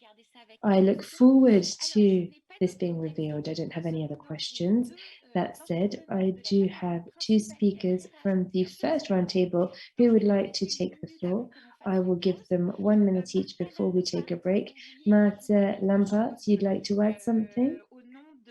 And this is the leader of the Women's Strike Collective in Poland. You have the floor. Yes, of course, I wanted to add about the background behind me. As you can see, this is the Ukrainian flag. So this is the answer to the question what the feminist organizations, or at least what Polish Women's Strike is doing. 80% of our capacity as an organization is transferred to helping Ukraine and organizing aid. And it also means that we are reacting to the fact that Polish government is not doing anything. Polish government just doesn't shoot people as they do at the Belarusian border, but people who cross the border from the Ukraine to Poland are all left. So it's all on the volunteers, the humanitarian aid organizations, but also civic organizations like ours who are not typical humanitarian aid organizations. So it all falls on us, on the civic society. So this is one thing I wanted to say. On the 8th of March, we were supposed to put a bill to legalize abortion in Poland. I'm a plenipotentiary for a civic bill committee. We've collected almost 150,000 signatures, but we will not do that as we have no capacity to run the campaign now, and we're so engaged in the Ukrainian aid campaign. So we need that message to go through, that the civic society in Poland, not only typical humanitarian aid organizations, need support from all the partners and all the members to support people, refugees from Ukraine, and obviously this is mostly women and children coming, so this is also on us. Slava Ukraini. Merci beaucoup, c'était important. Thank you very much. Ce It was very point-là, on en important prend to note. add Et this je voulais laisser la point. We have taken note. And I would also give the floor to Camille Butzin, who is from the International Planned Parenthood Federation. And you have specific requests to omit when it comes to sexual and reproductive rights. I will give you the floor now. Thank you very much. Yes, if I have a couple of minutes, I would like to go into further detail with regards to the request that is being submitted to the French presidency of the European Union with the importance of integrating sexual and reproductive rights in actions taken in order to restore a state of rights. We know that these are interlinked and interdependent. The EU Council needs to ensure that the different government, or the Polish government, is being held responsible for the lack of rights, but also the violations of sexual and reproductive rights that we see. The Council has different tools available, policies, and the Council also needs to look at discussions linked to Article 7, which was elaborated or designed in order to defend all of the values of the European Union, not only human rights. We also need to know that the European Commission included the fact that you cannot forbid abortion, and the fact that women's rights were not being respected in Poland. This was included in the annual reports of the state, and the Council has not yet used all of the different avenues offered by Article 7. We're only at the beginning of the preventative measures stipulated in Article 7. Therefore, the Council needs to adopt different recommendations that have been made to the Polish government and declare that there is a clear risk of grave violations of rights on a European level, and they also need to look at engaging 7.1 or 7.2. We also want to condemn the violations of sexual and reproductive rights in Poland, and maybe we could think about a letter signed by the highest number of member states possible. The Council also has economic measures that can be taken. Maybe this will be even more efficient than those previous. We would like to ask the Commission to quickly look at the conditionality of funds and to no longer distribute the recovery funds linked to COVID. And the European Union needs to protect different human rights defenders, women rights defenders like Martha Lempart. Thank you very much. Thank you very much for these additional elements. So you want to look at sanctions and economic sanctions.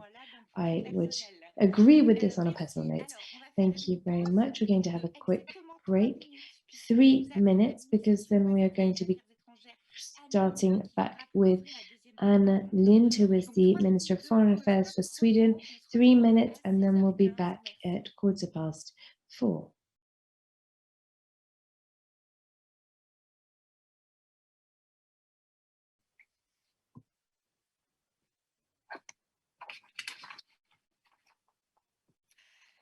Bonjour à toutes et à tous. Good afternoon, everyone. I hope that everyone can hear me. I can't hear myself, but that's okay. We are very lucky. We have the Swedish Foreign Affairs Minister with us, Ann Linde, and she will be kicking off this second roundtable looking at feminist diplomacy for the EU.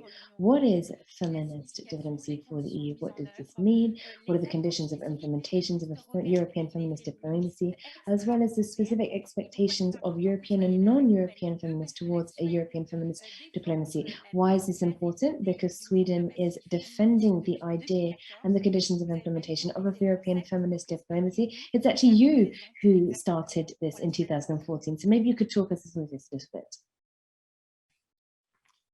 Well, thank you very much, ladies and gentlemen. Let me start by saying that EU stands united in our support for Ukraine and the Ukrainian people. We condemn the Russian aggression. Russia bears full responsibility for this conflict and its devastating consequences. With that in mind, a day like this, I would like to talk to you today about where the EU stands with regard to the feminist approach in external action and how we as a union can improve. Human rights and gender equality are embedded in the core principles of the EU. The EU has several good policies on gender equality, but where do we stand in practice? Are women equally represented at EU negotiation tables? Is the gender equal representation among EU leaders? Is the situation for women and girls analyzed in discussion of conflict and country contexts? Does the EU listen to the voices of female human rights defenders and peace builders? I would say that the answer to all of these questions are sometimes, not really, maybe, and not much. In pursuing a feminist foreign policy, Sweden has been clear. We must, in all areas and in all contexts, underline women and girls' rights, representation, and resources. It is shameful that women and girls around the world still lack the same rights and opportunities as men and boys. The EU will do its part to change this global abomination. Therefore, I'm very pleased that several countries, not least France, are pursuing a feminist foreign policy. Germany, Spain, and Luxembourg are other European countries pursuing such a policy, but also Mexico and Canada. Together, we are strong partners, but we really must do more. As we have heard from my esteemed colleague, the EU Commissioner Dalli, the EU has, over the last decade, developed a variety of initiatives, policies, and strategies that incorporate a gender perspective. The EU Gender Action Plan and the strategic approach to women, peace, and security are good examples. The realization that gender equality is not only a goal in itself, but also a necessary precondition for democracy, peace, sustainable development, and economic growth is now gaining ground. It is also being increasingly realized that gender inequality and gender norms are some of the structural root causes of conflict. But the EU institution and we as member states must do more. Here are some examples of action that I think that we need to take. On rights, EU external action must always be guided by rights-based approach based on the universal principle of human rights. This includes sexual and reproductive health and rights. We must acknowledge that peace and security are not gender neutral. Violence and conflict have a gender dimension. In accordance with this notion, the EU must actively address human security threats and strengthen gender-sensitive civilian conflict prevention policies and tools. EU governance on gender equality must be strengthened. These include holding regular and formal discussions on gender equality at all levels, in all council formats, when discussing country situation and regarding conflicts, as well as in thematic policy areas. We must also allow women's rights organizations to inform these discussions.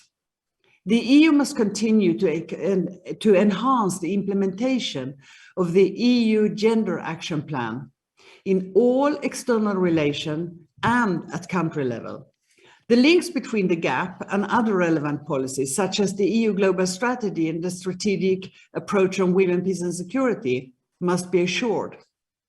There must be zero tolerance on gender-based violence and harassment in all spheres of the EU, including our implementation partners.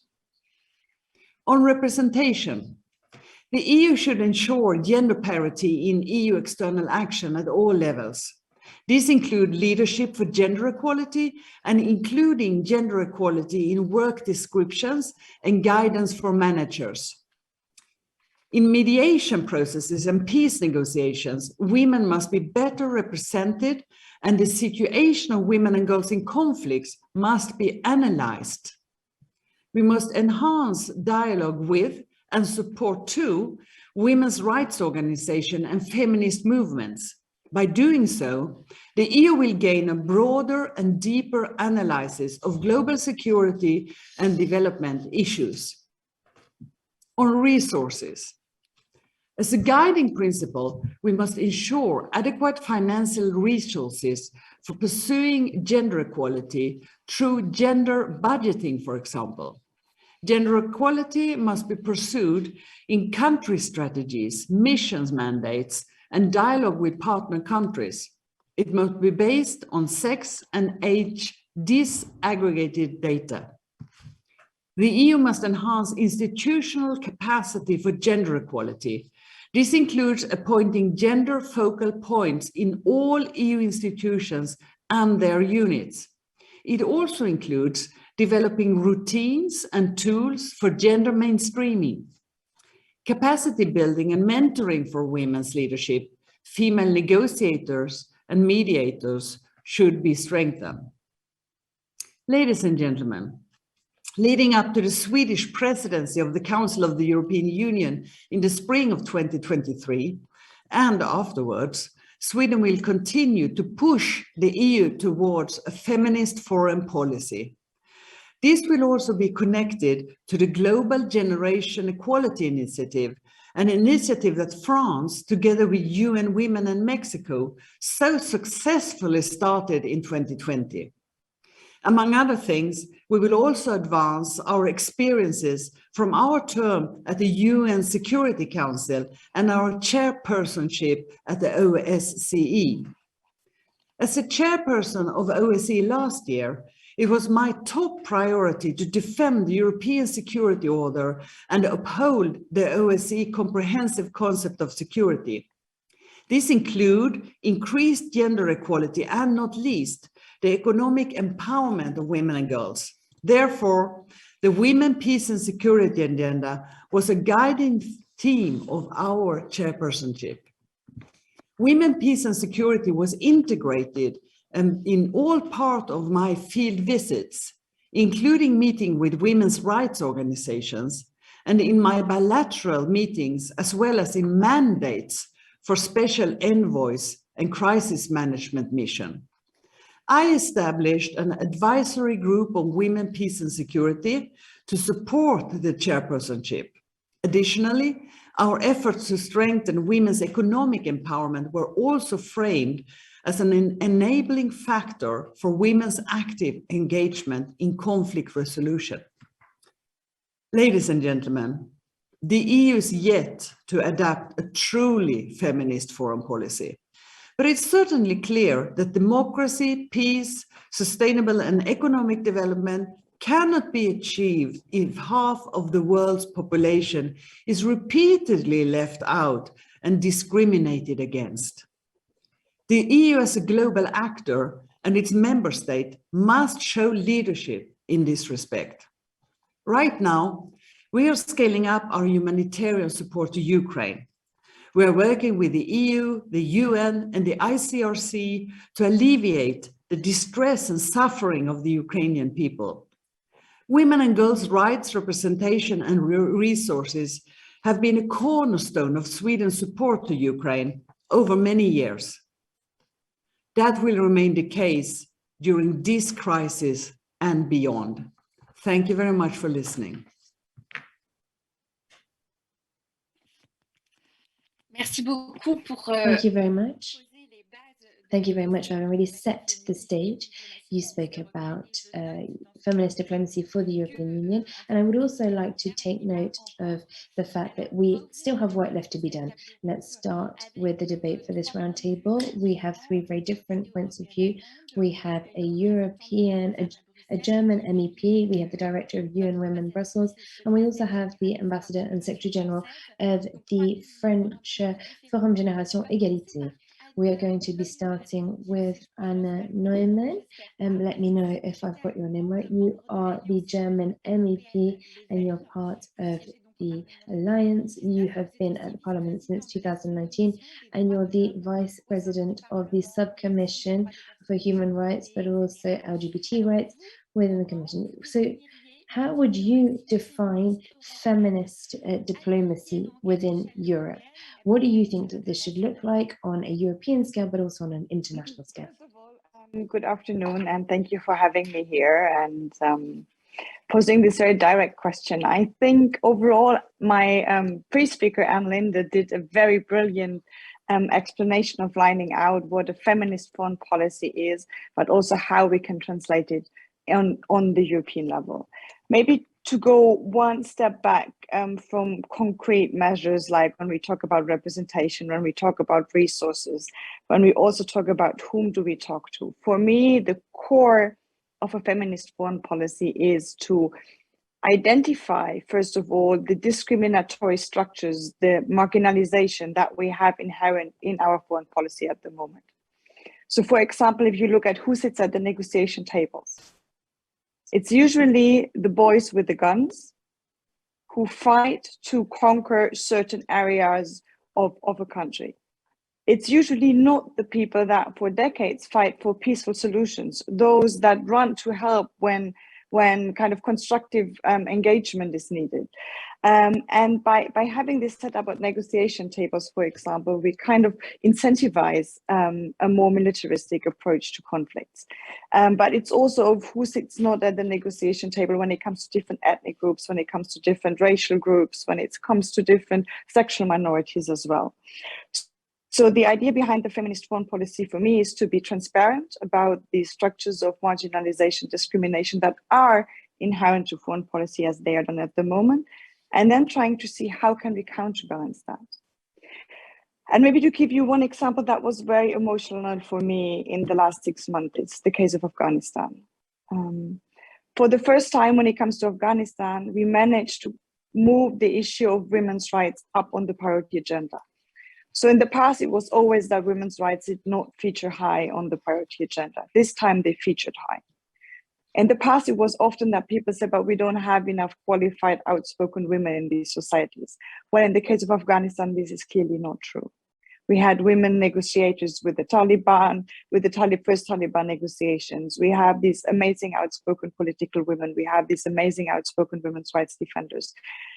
And still, when it came to the big crisis and the withdrawal, again, we had from the Taliban side clearly only sitting men at the negotiation tables. We had the Taliban even in their PR statements outlining that they may see women in different parts of the society, but surely not in political functions. And then in the subsequent meetings, well, I mean, we had our EU delegation even, or representations from different EU member states, and all of them meeting with the Taliban with all male delegations.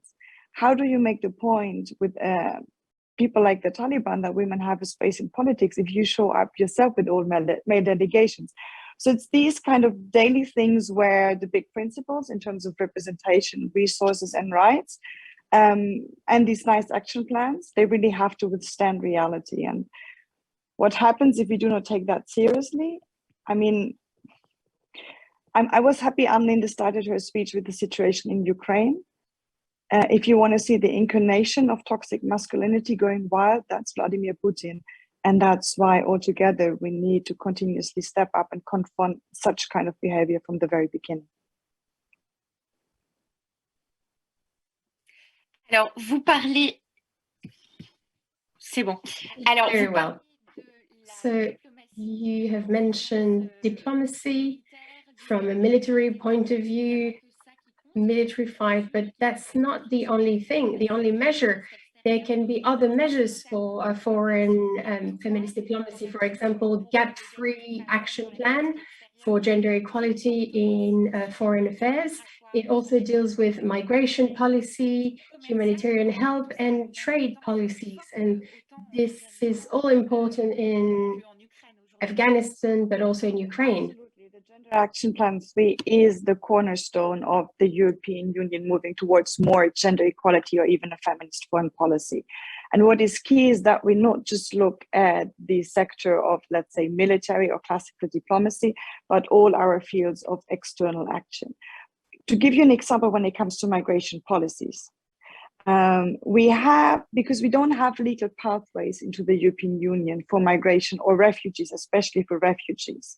It is quite often the young men who leave their families at home trying to make it into the European Union as refugees in hope that they can bring back their families, which means that the families, the women and the children, they rely mainly on the money that the man sends home, on whether the man wants to bring them back into our society. So if he can bring them into, for example, Germany and France, and once the family is with the man in Germany or France, they still need to, stick to this family, even though it may be not working because someone may be violent or they want to get divorced, but they can't because they would lose their right to asylum then.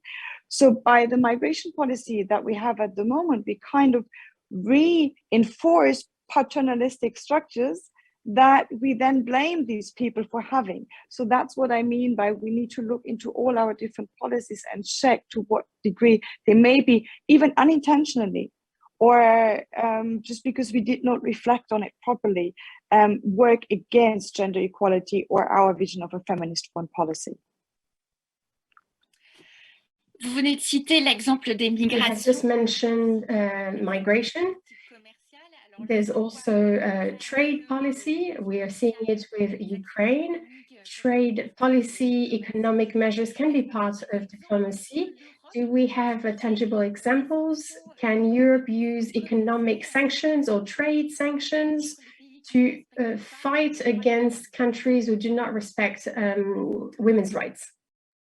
Well, I at the moment, I would frankly said not mix up the two things. One is, do we need sanctions, and do we use sanctions against countries such as Russia, who are big aggressors and who invaded Ukraine?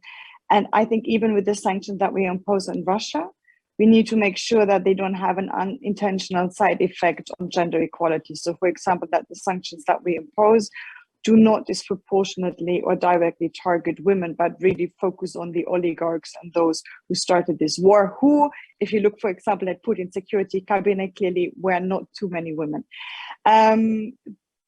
The other question that you posed is, should we use sanctions, for example, to sanction people who engage in grave human rights abuses and gender-based violence? Here, I clearly think we should do that. And I'm very happy that the new sanctions instrument of the European Union that has come in place about a year ago has this possibility.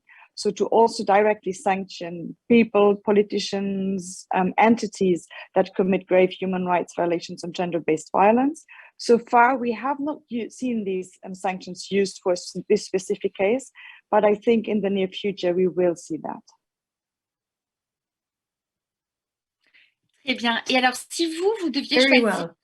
And if you had to choose one measure to move forward for a feminist diplomacy in Europe, which one would you choose? Representation. I really think if we have more women at the negotiation tables, if we have more women in our delegations, if we have more women that are highly visible, it really changes things on the ground and it trickles down and it leads by example. For me, seeing Annalena Baerbock, the new Minister of Foreign Affairs in Germany, speaking about the conflict in Ukraine, when she was at the Munich Security Conference, not primarily talking about the number of tanks and guns on both sides, but the suffering of families at the front line. When she clearly points out that tanks will never bring milk for babies, that tanks will not bring peace, but they can only bring war and destruction. This is how we really debunk these masculine ideologies of war. And this is where I really think a lot will trickle down from just having more women in these roles. Merci beaucoup. Effectivement, ce sont des... very much. Those examples are indeed tangible, and men would not have thought of that. So our last panelist is Dagmar Schumacher. You are the Director of UN Women at the Brussels office. You have worked at the UN regarding humanitarian issues in Southern Africa and other regions, so you have an international perspective. What would be your definition of a feminist diplomacy, an ideal one for Europe? Yeah, thank you very much, Leah. I mean, before I start, I would first like to express my solidarity with the Ukrainian peoples. Having a European feminist policy entails really applying a systematic gender equality perspective throughout all European foreign policy dimensions. The starting point is that gender equality is an objective in itself, but it is also essential for achieving other overall foreign policy objectives such as peace, security, and sustainable development. And we would have to really build on the implementation of the Beijing Declaration and Platform for Action and contribute to a gender-responsive implementation of the 2030 Agenda for Sustainable Development and its SDG, and here notably, of course, SDG number 5, as well as on UN Security Council Resolution on Women, Peace and Security. So those are the foundations. And then at the European level, we can really start, as previous speakers have said, on the EU Gender Action Plan number 3, which is really applicable to all the EU institutions and the EU member states, as well as the EU strategic approach on women, peace and security, as the minister has also, the Swedish minister has also mentioned. We really need to ensure the focus is on power relations and gender equality more broadly, using an explicitly rights-based and intersectional understanding of feminism. And most importantly, we need to make sure that we don't have like gender policies, but then don't have a gender dimension in all the other policies that the EU is devising.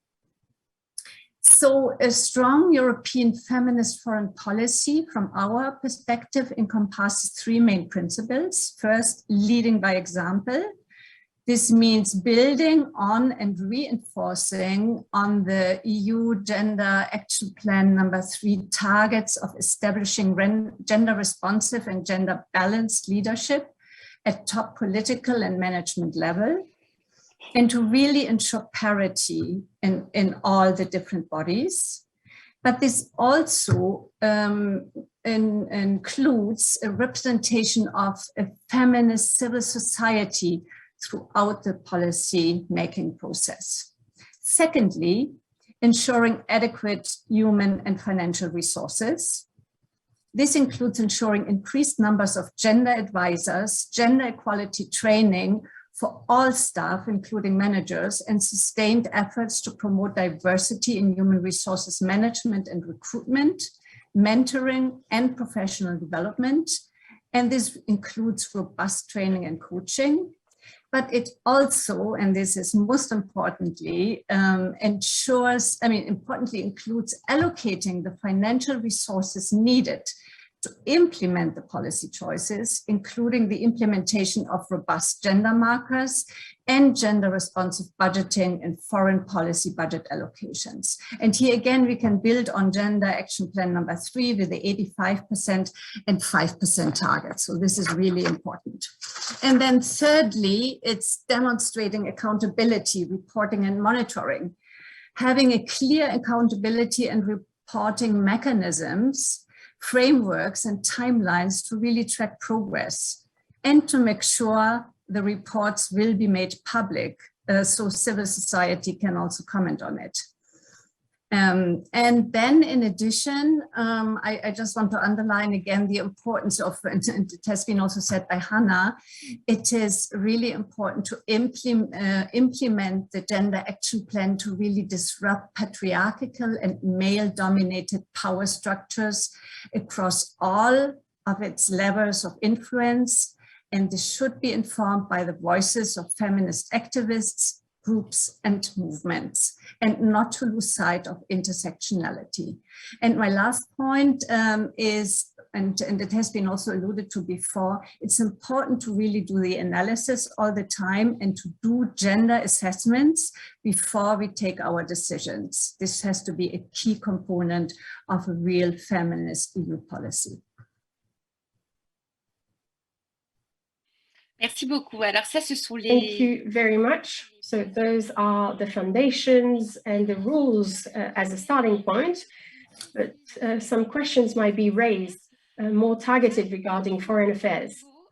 So what is the right level of intervention or interventionism?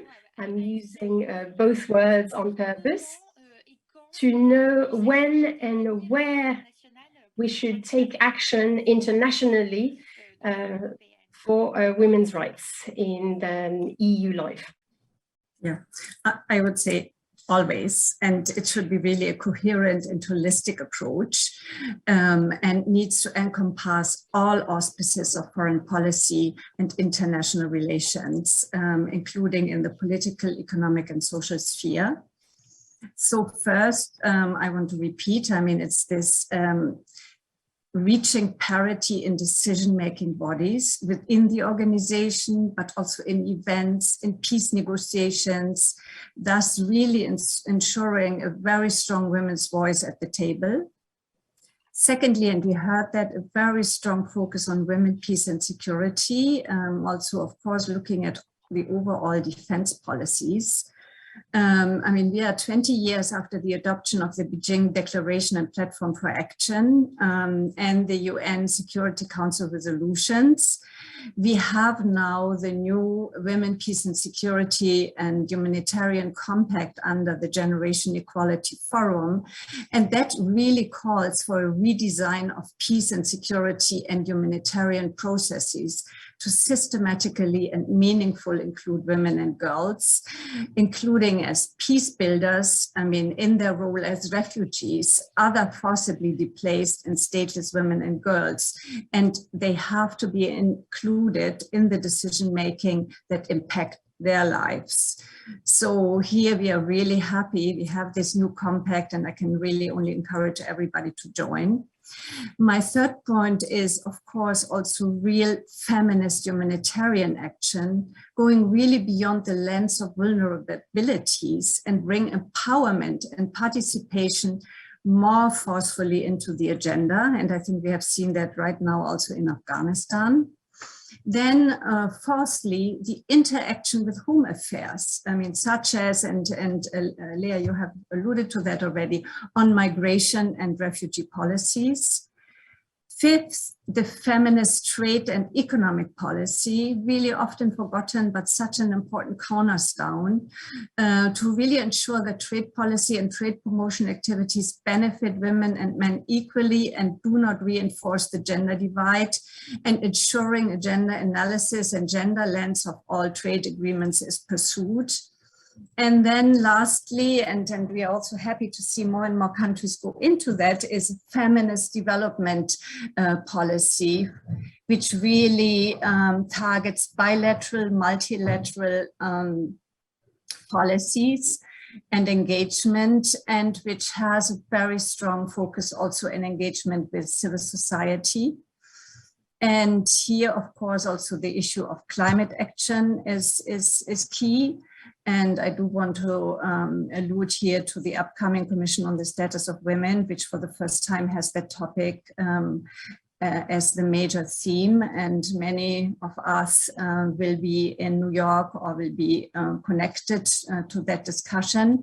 And my last point is also, and when we look at feminist development policies and we want to really work on new approaches at country level, I think taxation is also something we need to look at and to really see what are the different impacts of taxation on women and men.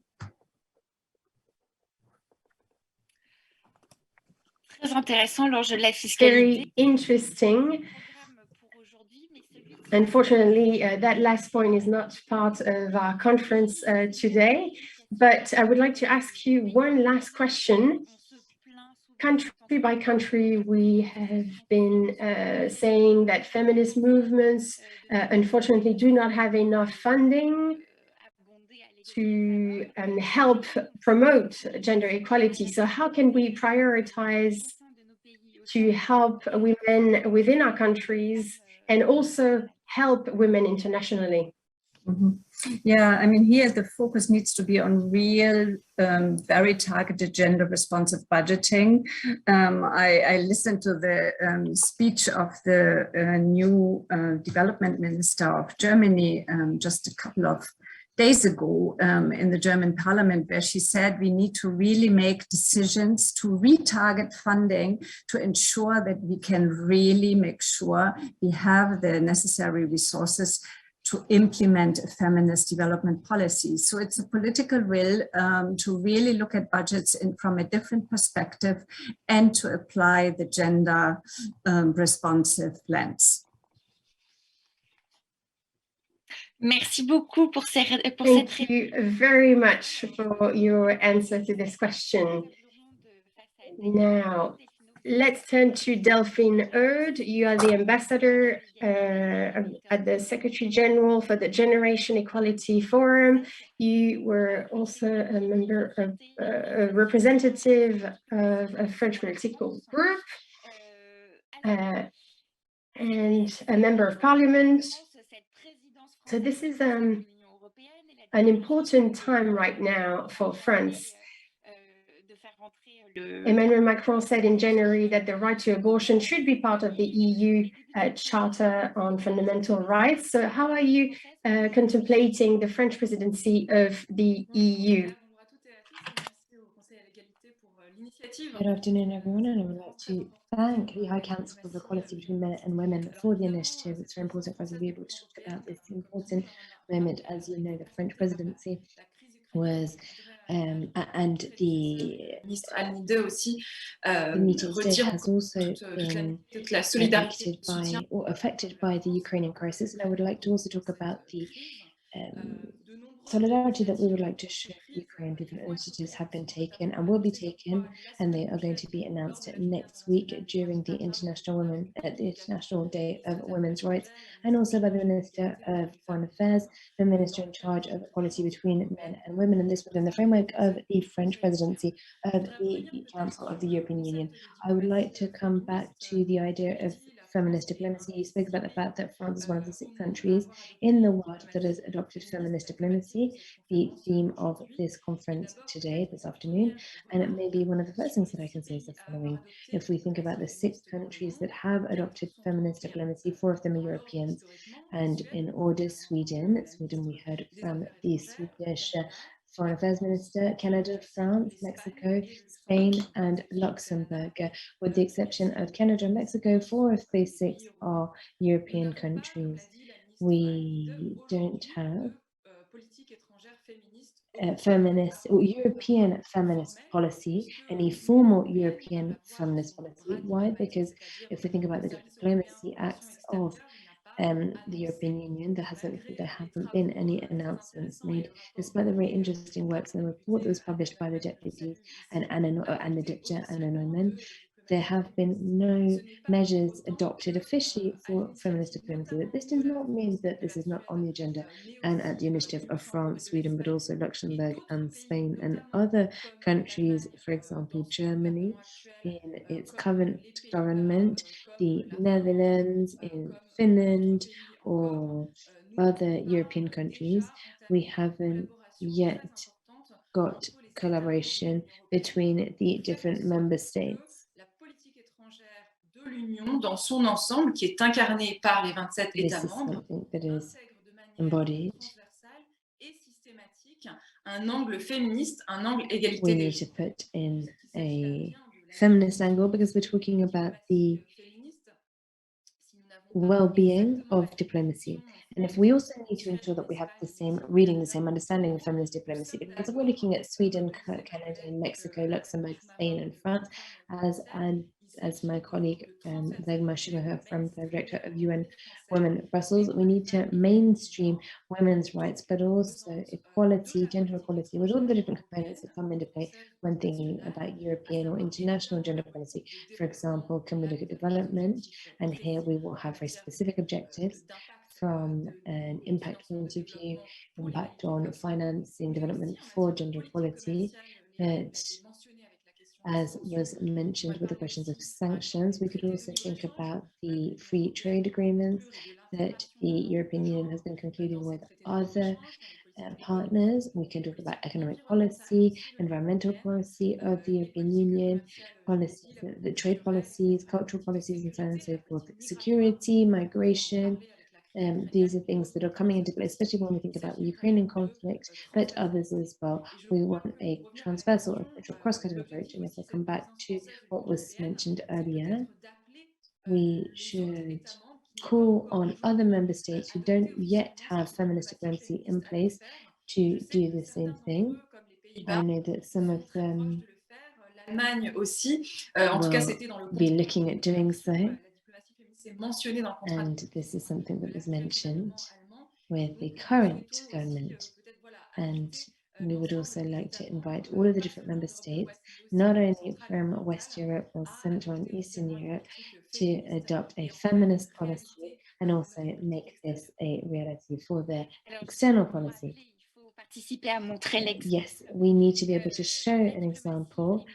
Feminist diplomacy for France dates to 2018. What are the lessons learned from the beginning of this experience, what are things that have worked well and what are the different obstacles that you've encountered or the difficulties that you've encountered? To start off with, I think that the French presidency, or the way that we've been defining feminist diplomacies, may be different to our Swedish friends or our Canadian or Spanish friends. Since 2018 or even 2019, we've been trying to systematically think about the rights of women and gender equality in all of the different multilateral and international entities.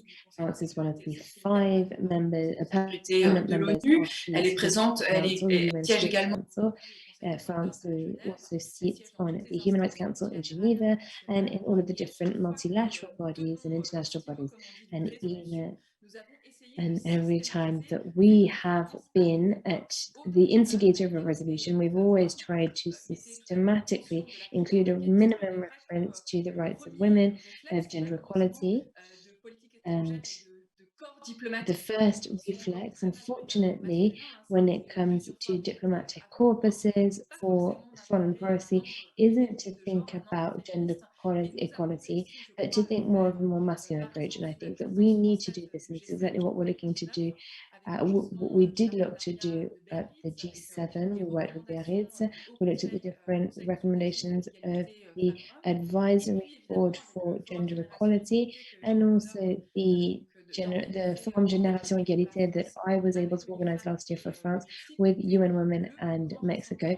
This was the biggest meeting of different stakeholders looking at equality between men and women, and since the meeting that was convened in Beijing 26 years prior.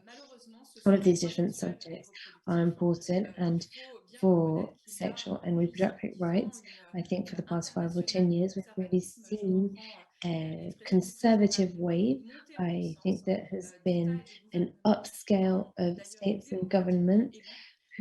These states and governments that have been elected in a democratic way, and sometimes we can see businesses or civil society who are having to fight for the right to dispose of one's body, the right to abortion, the right for sexual freedom, and this has become their war horse. Within the European Union, obviously, this is also something that needs to be considered.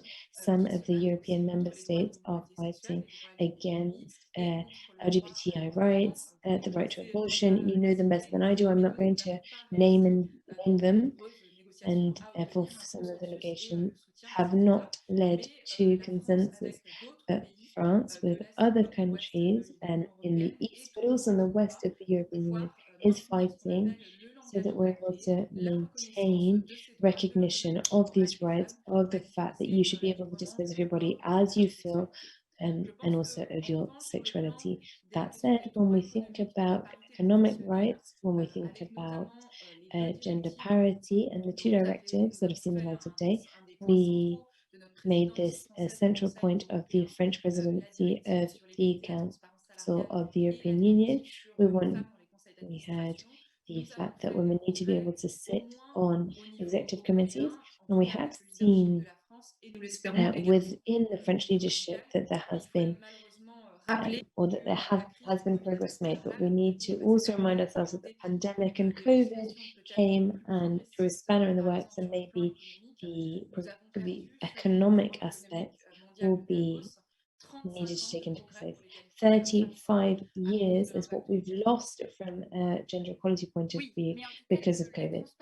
Et les conseils d'administration, from a transparency point of view, this is something that is very concrete, and we can actually see that within French legislation we see this. I'm sorry, I want to ask you this question. This question has been in my head, or in the back of my mind for this while. If France is looking at feminist diplomacy, and as you mentioned, very committed for sexual and reproductive rights, désarmée, sur la question des conflits et armés. Armed conflict point of view, it's not the case. We know that in France we saw a lot of pictures of the Defense Council, the Council of Defense, when we think about the Prime Minister, the advisors of Emmanuel Macron, the heads of the different ministers, that there aren't no women. When we look at these pictures of the French Council of Defense, there are no women there. So what is your answer to this? Yes, as was highlighted by my colleague Anna, representation of women in all sectors and all levels. Here you're talking about defense, but this also would be given for the CAC 40, for diplomacy, despite all of the different efforts that have been made and despite the laws that have come into place. I completely agree with you. L'équivalent de la loi Copé-Zilberman qui date we have the impose un quota de 40% de femmes dans les conseils d'administration. 40% of women need to be in executive positions. For the Minister of Foreign Affairs, we see that there are lots of women ambassadors for France, and at the end of 2022, we will hopefully hit that quota of 40%, and we were at 12% 10 years ago. So we've come a long way. Défense ou d'autres que vous avez cités. You spoke about other Pour cela, il faut travailler other sectors where there aren't any quotas, but we need to be able to help women access these positions. And these structures, for example, the Council of Defense, which are ad hoc structures. This was a structure that came to be following the crisis. And we also need to ensure that there are more women in different armies. And I believe that the minister mentioned this so the Minister Florence Parly has been working on this. We need to promote women who are already within the ministries, within administrative bodies. I think about the Quai d'Orsay, so it's my ministry, but also others. And it is a real combat. Why? Because whenever we have conflicts, for example, the Ukrainian crisis or COVID crisis that hit us 2 years ago, it's a real internal debate to ensure that gender equality isn't something that is being forgotten. It's not just men, but women who are fighting as well.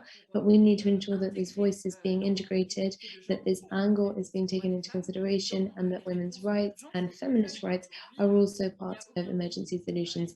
As it stands, there is not a single country, not even Sweden, who have been able to integrate this mechanism in a natural and instinctive manner, so that we're able to look at the rights of women in all of the different parts of the crisis. Thank you very much for your response.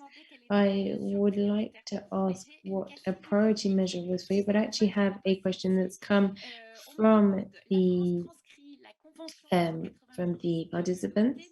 So we know that France has accepted the ILO Convention 190, but refuses the recommendation 206. Why? I don't actually know what recommendation 206 is. I didn't specify what it was because I didn't know what it was.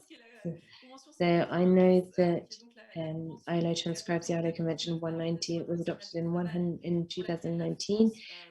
France at the time was working with the Labour Minister and ensured that we were looking to put a stop and to punish sexual and sexist harassment at the workplace.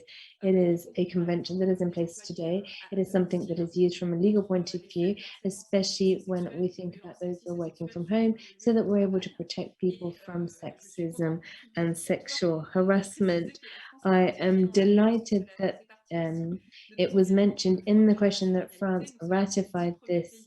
We were one of the first 10 countries in the world. I think that there are fewer than 10 countries who have ratified that. So their parliament has ratified the ILO Convention 190, Uruguay, Namibia, France.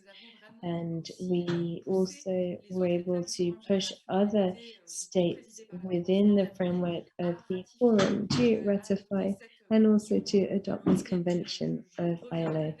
I will come back to you with a maybe more concrete answer with regards to the recommendation for 206. Thank you very much, and I'm sorry for this question. And thank you very much, Delphine, who took the floor.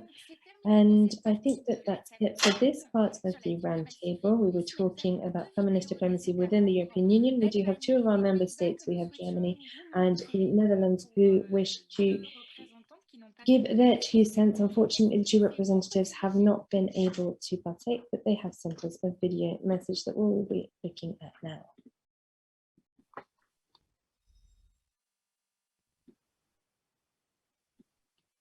Excellencies, distinguished participants, gender inequality doesn't just come about by accident.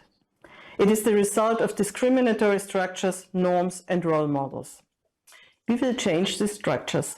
France has set itself an ambitious goal. Until 2025, 95% of French ODA will be used to promote gender equality. Germany is going to adopt a feminist foreign and development policy too, to eliminate discriminatory structures and facilitate real participation, regardless of gender, gender identity, and sexual orientation. This is our goal. Equal rights are the prerequisite for gender equality. There must be no laws that disadvantage women and girls. We want our development policy to strengthen the legal status of women in all areas of life.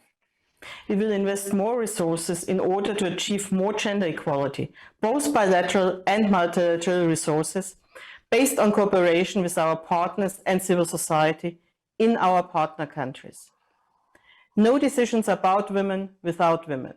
We need women in all their diversity at the negotiation table, be it in international negotiations or in the drafting of development projects. The European Union's Gender Action Plan 3 includes everything that is needed for the feminist development policy. It pursues a human rights-based, transformative approach, and it takes account of multiple discrimination. Let us implement it together.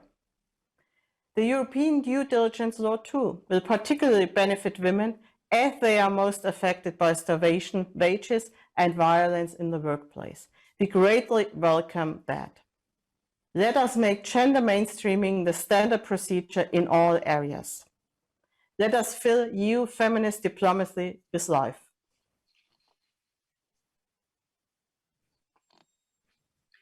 Let me start by thanking the French presidency of the European Union for organizing this important symposium. We all know that promoting women's rights and gender equality leads to a more peaceful, healthy, and prosperous world.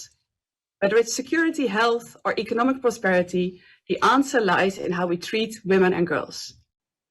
The full enjoyment of human rights by women and girls in all their diversity worldwide is the unfinished business of the last century.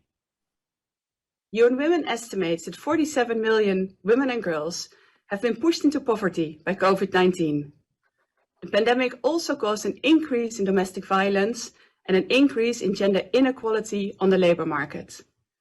Worldwide, COVID-19 measures resulted in an interrupted access to sexual and reproductive health services. The Netherlands aims to include a comprehensive gender approach across the board in our security policy, where we work towards implementing the UN Security Council Resolution 1325 on women, peace and security, to make sure that voices of women are heard in all peace processes. As part of our international cooperation, in the shape of the SDG 5 Fund, the largest fund worldwide for women's rights and gender equality, including sexual and reproductive health and rights. In international trade, where we stimulate female entrepreneurship through various programs and by integrating gender aspects in corporate social responsibility. We firmly stand by the requirement that EU member states have to show how their use of the COVID-19 pandemic recovery funds will advance gender equality, and this sets a precedent. We commend our like-minded partners, our gracious host France, but also Sweden, Canada, Luxembourg, Mexico, and Germany for their feminist foreign policy.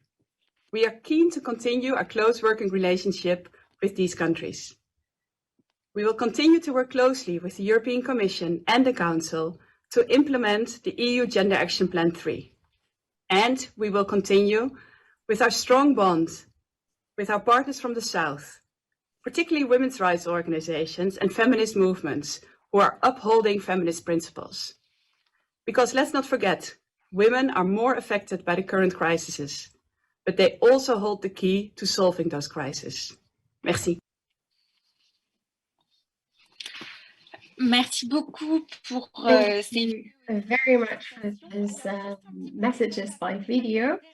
Before we start with our last session of this panel discussion, some of our panelists have left us, but Dagmar Schumacher is still with us. We will answer your questions at the end of this conference, and we will hear from two ministers, Jean-Yves Le Drian and the Minister for Gender Equality, Mrs. Moreno. So please stay with us as long as you can.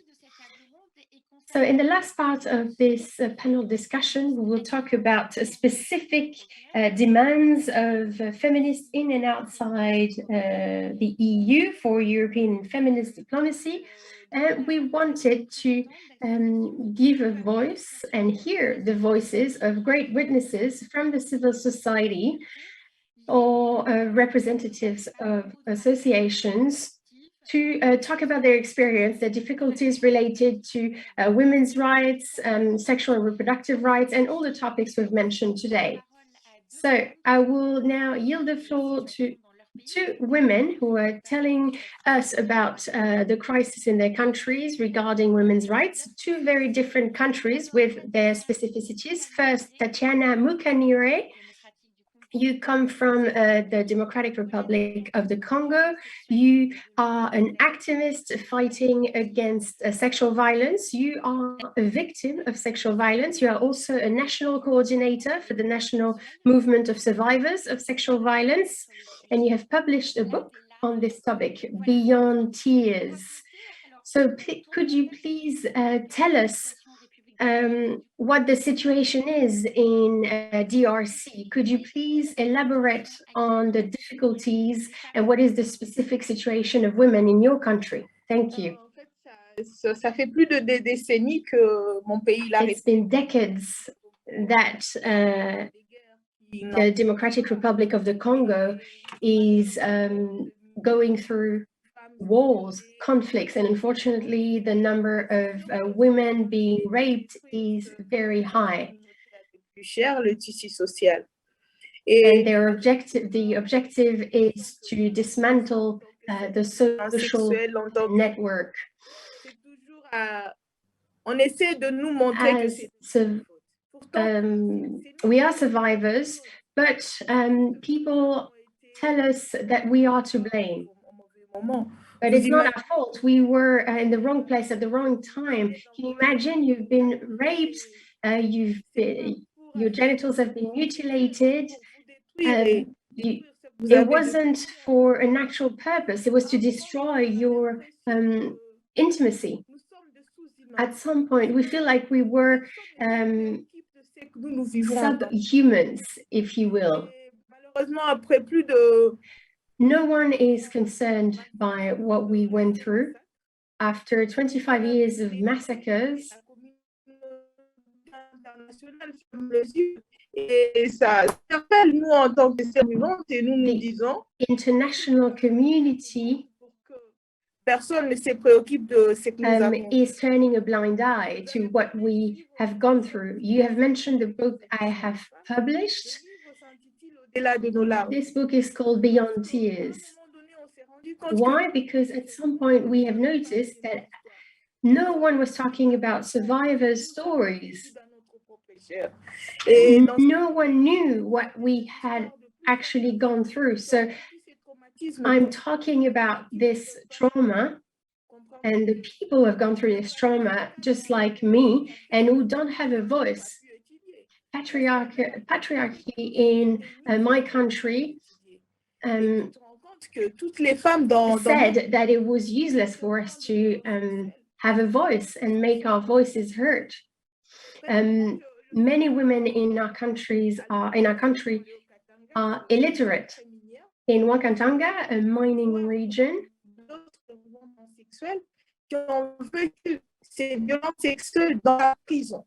some women were raped in jail.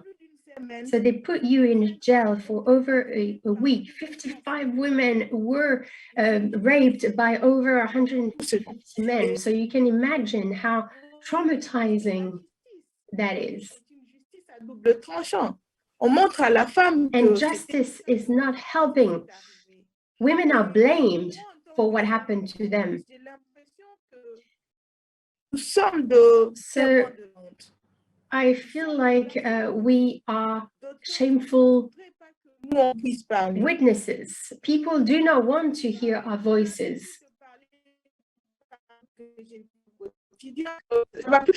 I'm used to talking about my experience as a survivor.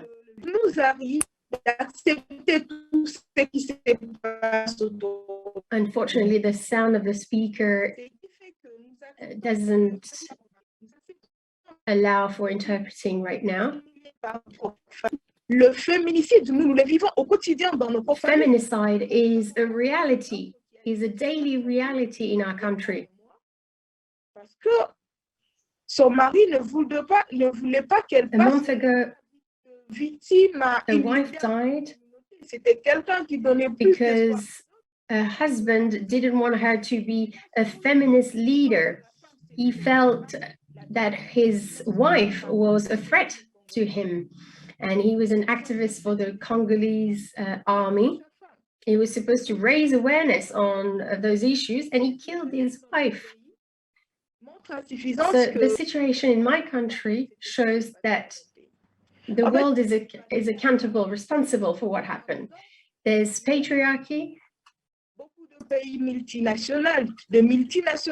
there are a lot of other countries that are also responsible for what's happening in my country. So I think we should reinforce feminist movements, because feminists made it possible for me to take the floor and make our voices heard. Vous pouvez participer. So how can you contribute to make things move forward? I can imagine that one of the challenges is to make rape known as a weapon of war internationally, but how can you help those survivors of sexual violence? I know that sometimes it is hard to make their voices heard, for them to tell their stories. So how can you have an international contribution to help them concretely? On vous entend pas très bien. Unfortunately, we cannot hear you well.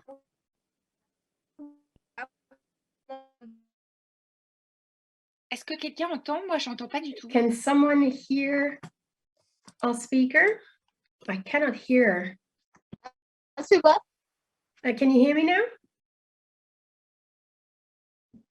Allez-y, Tatiana. Comment vous pouvez Go ahead, Tatiana. connaître ces problèmes à How can you contribute to make those survivor stories heard internationally? Créer le mode national de violence. Réseau qui a de violence, la briser le silence, être actif dans la lutte sexuelle. À un moment donné, c'est tabou et que les gens en parlent. Mais finalement, unfortunately, the interpreter cannot hear the speaker because of a technical glitch.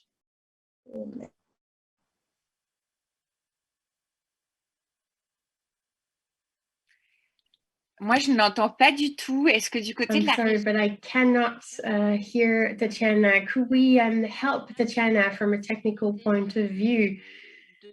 Tatiana, can you maybe use another network?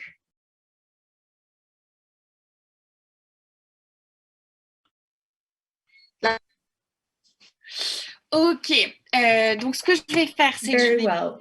What we're going to do is that we're going to hear from our next speakers and then maybe get back to Tatiana if we can hear her again, and if technicians could help her, that would be great. Next speaker to talk about an international conflict was supposed to be Farida Morman, and she comes from Afghanistan, and she is with us. We have all heard about the situation in Afghanistan. The situation is worsening ever since the Taliban have been back in power. Economic rights are deprived for women. So could you please tell us what is the current situation in Afghanistan for women, and how can a European feminist diplomacy help? Ladies and gentlemen, thank you very much for having me here today. It's an honor to share this platform with brave women and men doing fantastic work in building a better, equal, and just world. Today, I speak before you as a woman and a mother, a woman who is proud of her roots, a woman who is sensitive to the obstacles to justice and equality, a woman who invested all her life for the cause of freedom, social justice, equality, and democracy. I'm a medical doctor, a university professor, the first and only minister of higher education in my country, Afghanistan, and the first woman who ran for the first vice presidency in the country history. A woman who lost all she had, her country, her home, her career and friends overnight, still was fortunate enough to get to safety, a privilege that thousands of other brave women in Afghanistan did not have. As we speak today, repression, oppression, torture, bullet, and fear are people's daily experience under the Taliban rule. Women in Afghanistan bear systematic discrimination, insecurity, and oppression. Dozens of women advocates are at the Taliban detention, some even with their children and family members. Girls above 6th grades have not returned to school yet, and universities all around the country have been segregated based on gender, a policy that strategically and indirectly bars women from higher education in most fields, particularly in STEM. In addition, women in public offices and leadership levels are non-existent. If history is of any lesson, we have seen what can happen to the world when a society becomes a safe haven for extremism and terror. For the past 2 decades, Afghan women have been your strongest allies to bring peace and stability to Afghanistan region and the world. Even Afghan women stood next to you in the war against international terrorism. Women have been change makers of our communities, of their communities. They strived to build an Afghanistan in peace with herself, the region, and the world. We wanted our children to enjoy the same rights as your children do, and we wanted our country to become a functioning member of the world family, not dependent to the rest of the world, but interdependent. Our fight was for human causes, our shared values, and relying on the NATO and international society support. And we fought the battle against oppression and deprivation. But the world abandoned us halfway, and now women in Afghanistan are paying the price of it with their lives. Afghanistan also suffers from a humanitarian crisis under the Taliban. People face acute hungers and children suffer severe malnutrition, a tragedy that needs to be addressed and relieved through humanitarian organizations. While this is essential, we tend to forget that the current humanitarian crisis results from the political turmoil in the country and cannot be solved if we fail to find a political fix to the situation there.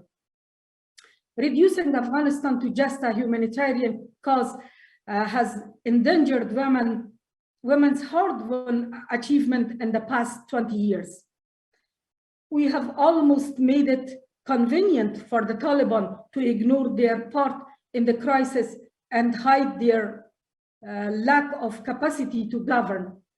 We need to ask the Taliban that what they have done as a de facto government to reduce pain and misery of the people. Reducing Afghanistan to a humanitarian crisis by itself and feel into the Taliban's narratives and damage the resistance of women in Afghanistan, Taliban first need to unfreeze the asset inside Afghanistan that is Afghan women, and let them build their country before they ask outside asset to be unfrozen. The Taliban announced that women without male guardians cannot leave their houses, travel, and leave the country, and even cannot get into a taxi. Limitations on freedom of movement in any way, or simply taking a nation as a hostage. To end the Afghan people's suffering, the world must hold the Taliban accountable for their actions in all concern of the country. Taliban leaders in Kabul say one thing and their men do another. The contradiction and lack of unity in command have added complexity to the already worse situation. I also observed another dangerous pattern over the past 6 weeks that dramatically jeopardized women's accomplishments in Afghanistan. The international community asked from the Taliban regarding women's rights nowadays has been their agreement to allow girls to go to school. While girls' schools must reopen and girls must go to school, there should be a support system to help schoolgirls thrive in the society. Just 2 years before the Taliban takeover, I was a candidate for the vice presidency in Afghanistan. We aim to govern the nation. Our struggle is for beyond only sitting in the classroom.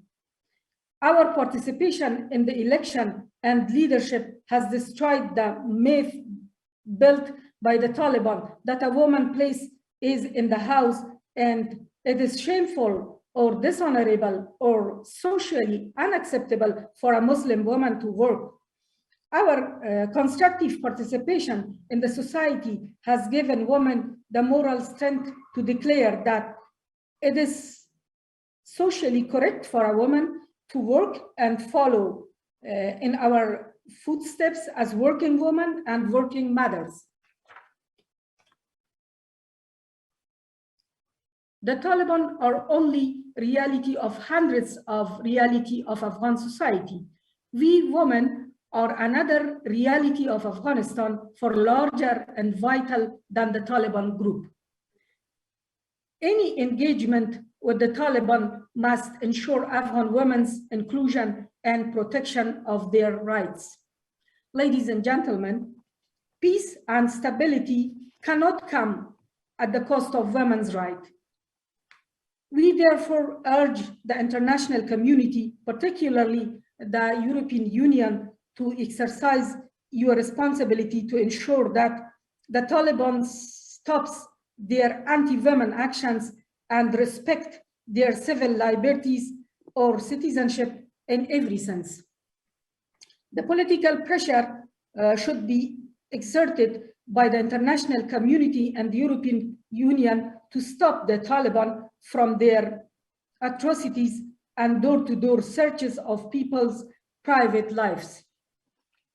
At this critical juncture, we urge you to use your influence to save lives in Afghanistan. On behalf of women in Afghanistan, we demand an immediate release of women detainees, insist on women's rights and participation as precondition for support for inclusive peace talks. I say it again. Insist on women's rights and participation as preconditions for support and inclusive peace talks. Preserve all constitutional protections for women's rights, the human rights protection, including all political, economic, and social rights, as provided for in Chapter 2 of the Afghan Constitution, must be protected unreservedly and be fully upheld in any eventual outcome. Thank you very much. Merci beaucoup, Thank you very Farida. much, Farida Mamand. Thank you very much for taking the floor. Thank you very much for explaining the situation in Afghanistan with the different points. I don't know if any of the European representatives wish to take the floor in order to respond. I know that we have a little bit of an issue with translation for our speaker who is speaking in Afghani, but for the rest of you, she does have a liaison interpreter with her. If not, we can move to the next speaker. I cannot see any requests for the floor. Let's move on to the next speaker. The last speaker for this afternoon is Evelyne Coordinatrice de Nicolas, who is the l'association coordinator Adéquation. for Alors, the association Adéquation. This is an organization fighting for gender, for the crossroads between ecological transition and gender. We're looking at ecofeminism. I know that you've also been looking at international solidarity within the framework of your work. Let's start with something that is very simple as a question. How would you define ecofeminism and what is the role of this on a European level? And I'd like you to define this because I've read so much literature about this over the course of the past few years, and I've seen discrepancies in the way different actors take this question from a legislation point of view. Some people look more at the philosophy behind a green feminism. So what would your 2 cents be? Alors, merci. Thank you very much. I would like to thank the High Council for Equality between Men and Women for having given Adéquation the opportunity to take the floor. We are a very small organization. That said, we are part of a very well-established European, French, and international network fighting for the rights of women. You started off with a question that I think would need hours and hours of answers. What is ecofeminism? What does this mean for us? And how could we define this? I believe that each and every association out there has and will have their own definition of what this means. But from our point of view at Adéquation, we're trying to bridge the gap. And this is something that feminists rather have been doing for the longest time, between climate change, the ecological crisis. I think that you know better than I do that climate change or the climate crisis is something that is intrinsically linked to a non-sustainable way of development, for example, depending on fossil fuels and the overconsumption of different resources, especially in rich countries or wealthy countries, because of their involvement in various industrial revolutions. However, for the longest time, feminists have understood the relationship between a non-sustainable exploitation of natural resources, the earth, water, biodiversity, and also free work or work that is not remunerated at a decent level. We also have women and the different issues that they face within the workplace. Exploitation, cet épuisement. We've come to a breaking point, not only because we are running out of natural resources, but also because women are finally daring to strike, they're daring to fight back, and they're daring to try and lay claim to rights that are due to them. This is what we've been looking at. This is our perception of ecofeminism. Il y a un mode de développement qui nuit. There is a means of development that is currently in place that not only is harmful for our planet and for our ecosystems, but also for social cohesion, human rights. And why not come together, think of how we can mobilize political spheres in an attempt to resolve not only issues linked to human rights and women's rights, but also the green crisis. I know we've got a lot on our plates, but in a nutshell, that would be how I would define ecofeminism. Participation of women in policy development, be we talking about sustainable development, environmental policy, and others are it's a principle that has been in place since the Earth Summit that took place in Rio in 1992. And I think that sustainable development and climate are both issues that are important regardless of whether we put or take a feminist spin on them. It is important to understand, however, that women's rights is heavily intertwined with development and ecology. Thank you very much for your answer. It was a very interesting answer. I have a second question. What do you think the role of the European Union is when it comes to commitment towards sustainable development, but also the rights of the women? We know that for the energy transition, Europe has set itself for ambitious objectives. 37% of financing needs to contribute to the energy transition, and this within the framework of the pluriannual plan. You also have the European Green Deal that saw the light of day in order to reduce carbon emissions, in this at the horizon of 2050. Des réticences dans la mise en œuvre et dans la mise en application. There is a little bit of reluctancy within the different member states of the European Union when it comes to implementing these different measures. From an eco-feminist point of view, do you think that we've gone far enough? What are the different points of leverage that we can use? Do you think that there are tools out there? What are your expectations when it comes to action taken by the European Union? I think my expectations are numerous. A finalement posé comme The principe European Union has finally looked at mainstreaming gender, integration of gender-based questions, and also integrating ecology and the question of climate change within its policy development. However, as we've seen, there is a difference between what they're saying and then what they're actually doing. Different feminist organizations are often quite taken aback, and this was the case last year when we saw the new Green Deal, because actually it didn't take into consideration the question of gender. It was a spectacular example of the approach taken by the European Union that completely overlooks equality between men and women. If we get down to the nitty-gritty of some of the policies that have been developed by the European Union, be we talking about transport, energy, common policy, often women are left to the wayside. de l'Europe et qui se répercute aussi dans son That action extérieure. said, women's rights are a fundamental issue that should be included, especially talking about the feminist diplomacy that we're looking to roll out within Europe. I don't think that women's rights are taken into consideration enough, Du Parlement européen. despite the fact that the European Parliament has spoken out about this, despite the fact that there are that different networks, different organizations, different associations have been working very hard to shed more light on the relationship between gender and climate. There is proof out there. The literature exists. We even have the scientific data, the technical data to support the different ideas that we're putting forward, but I don't feel that there has been that translation of this information into real policy from a social point of view, but also from a policy point of view. Earlier, we spoke about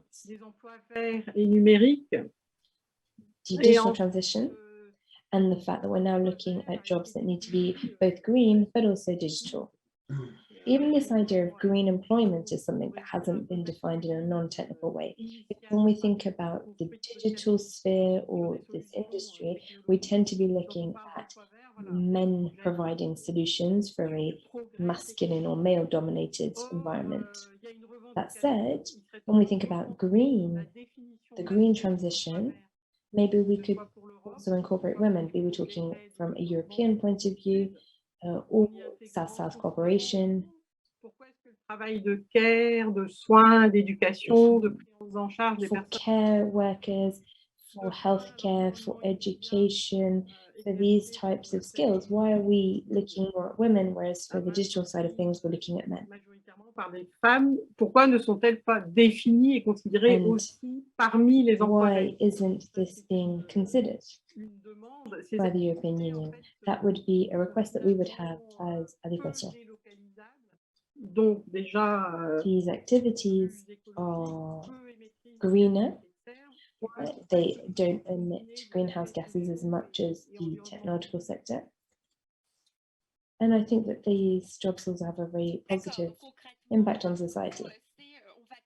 Thank you very much. So if I've understood your answer, in green jobs, we tend to look at engineering, we tend to look at people working in renovation, in buildings, but we forget to think about women who are working as gardeners or care workers or school teachers, because this is also something that should be taken into consideration. Is that what you're saying? But on one side, we're talking about gender mainstreaming, and then on the other side, we've got the priority being given to environment. So if these two things are priorities for the European Union, why aren't there any statistics out there? Why aren't there any measures that have been taken bringing together these two worlds? I don't know the best place to answer this question. There have been a lot of actors who are fighting for this, who have underlined the fact that you cannot dissociate environmental issues from women's rights.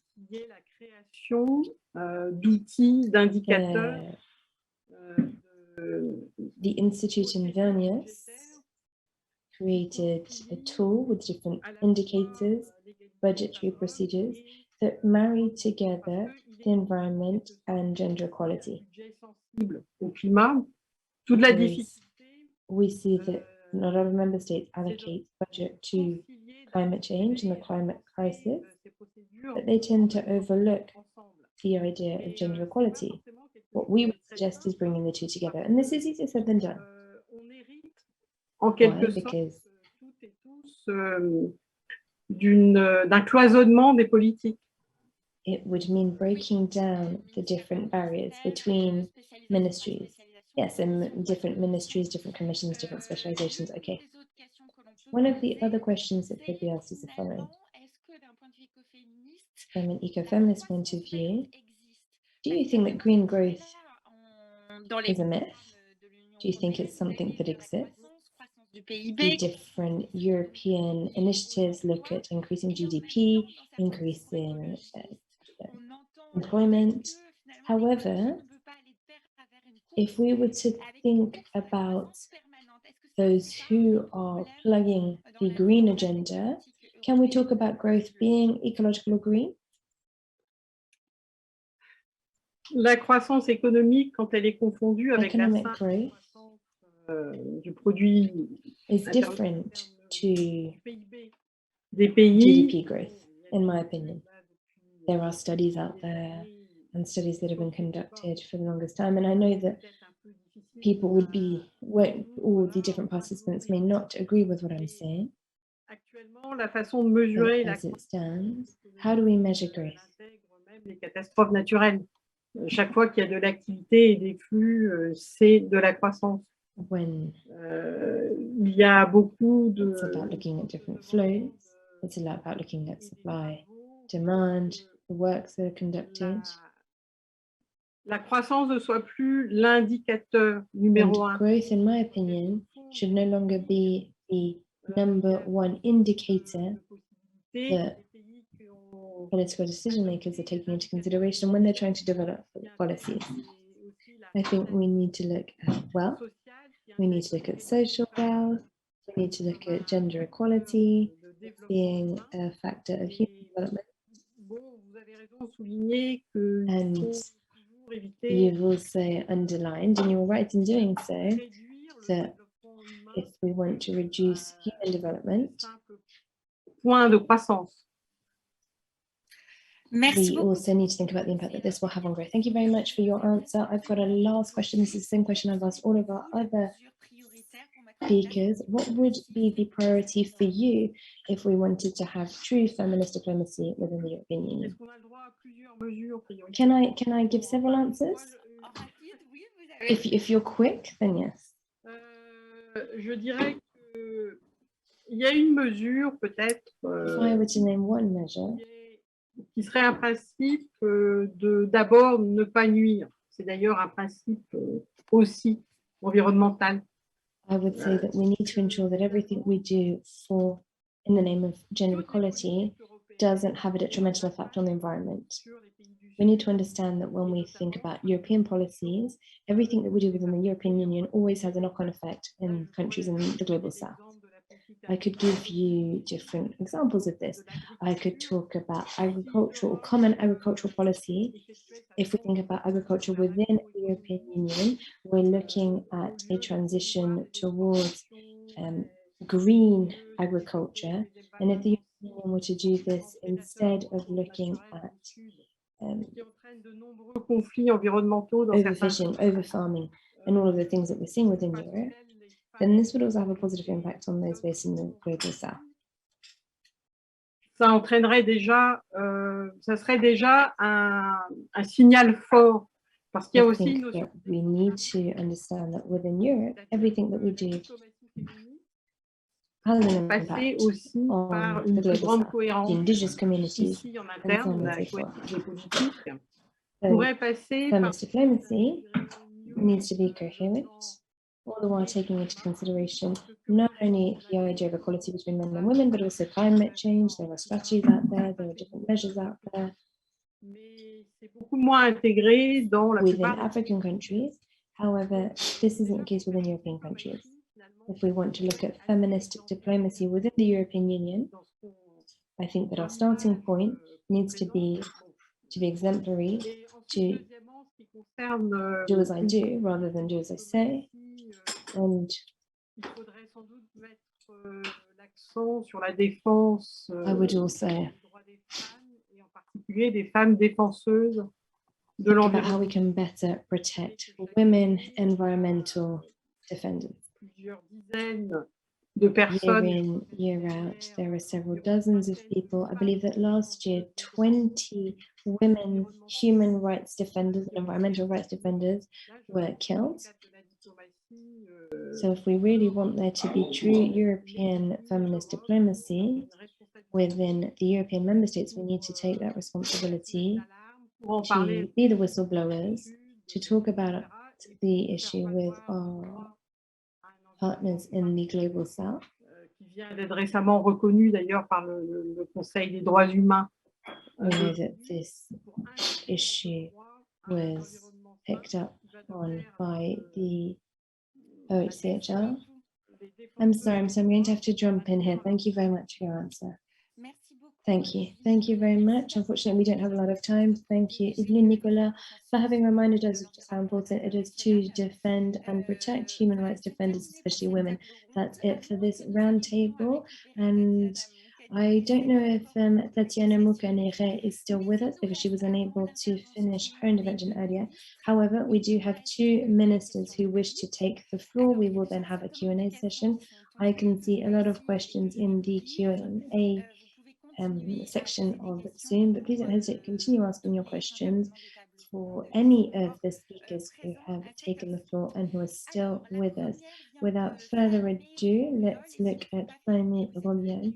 Jaime, I think that you have come with Farida Maman, and you'll be talking about Afghanistan. So you said in Doha on the 14th of February, the European delegation pledged 50 million euros in help for an aid for Afghanistan. A photo was taken. There were 3 women, including 1 ambassador, but the photo showed that the principles for which women had been fighting for were falling apart. And all of the women, sorry, I'm reading the question, says the moderator. No, that's not what I said. I said that within the European delegation, there were women wearing hijab. Maybe you could take the floor, because Given that it was your question, maybe you could take the floor. You have the floor. Away you go. You should be able to turn on your microphone. Voilà, est-ce que porter le hijab a été exigé par les talibans comme condition sine qua non? So the question was, were the European delegates forced to wear the hijab by the Taliban, or was it a choice that they made by themselves? Because you thought, yes, that's exactly it. Because our representatives, including diplomats, were made to wear the veil, they were made to wear the hijab. And so does this mean if ever the Taliban or if ever an Afghani delegation were to come to Brussels, would we also have to wear hijab? I don't know if there is one of the representatives who wish to take the floor. I'm not sure if one of the European member states wish to take the floor to respond to this question.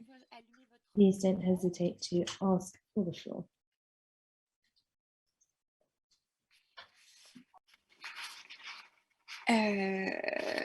Bonjour, est-ce que quelqu'un est d'accord pour répondre? Does anyone want to take this question about the hijab? I'm sorry, I feel a little bit lonely here. Anyone out there? Delphine is not here, Ambassador and Secretary General of Génération Égalité, so she can't take the floor of the French presidency. I think that Hannah Neumann is also no longer with us. Sylvie Brosselette, would you like to take the floor and answer this question? I can't, because it's not my role to define French policy. I can't speak on behalf of the European Union or on behalf of the French presidency, but I would like to say no, we have our own values, we have our own policies, and when in the European Union and when within the boundaries of the borders of the European Union, no, I don't think that it would be appropriate. But once again, I'm not an MEP, I'm not an official representative of the European Union, therefore I cannot speak on behalf of the French presidency. I can only say on a personal note that it's not something that I would do. But obviously, it is maybe not for me to speak on behalf of the whole of the Union.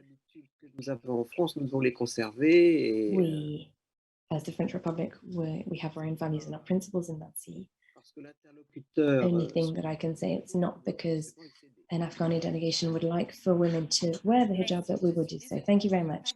De représentants officiels Thank you. I am sorry that we do not have any official personality with us, but thank you, Sylvie Brosselette, for giving us your opinion. Dagmar Shumara, are you with us? Are you still with us? We have a question for you. Yes, I'm still here. No, yeah. Alors, la question pour vous. So the question is the following. Do the resolutions women, peace and security can be applied with in the context of the Ukrainian crisis? How can we integrate those challenges, participation of women, the fight against sexual violence as part of the Ukrainian conflict? Yeah. I think they have to be part and parcel of the discussions. I mean, right now, of course, it's a very difficult situation, but we are advocating to make sure that any sexual violence against women is not going to happen. I mean, to prevent it as much as possible, and to apply the resolutions on women, peace and security. And I mean, we have seen also yesterday or the day before, when the first discussions happened between Ukraine and Russia, that it was only men at the table. So our recommendation would, of course, also be that we do have women at the table to discuss and to be part of the negotiations.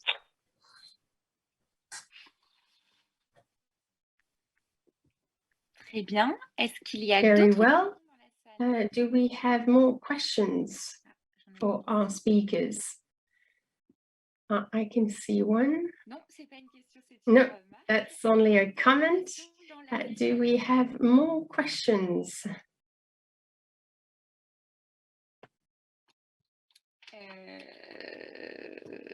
Alors, toutes les questions que je vois sont... All the questions that I can see in the chat. Oh, there's one, actually. Still for you, Dagmar.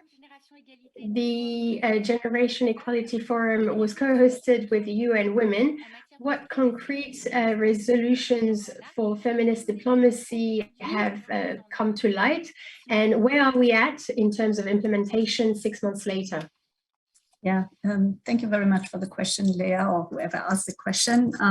Yes, I mean, the Generation Equality Forum was convened by UN Women and co-hosted by the government of Mexico and the government of France.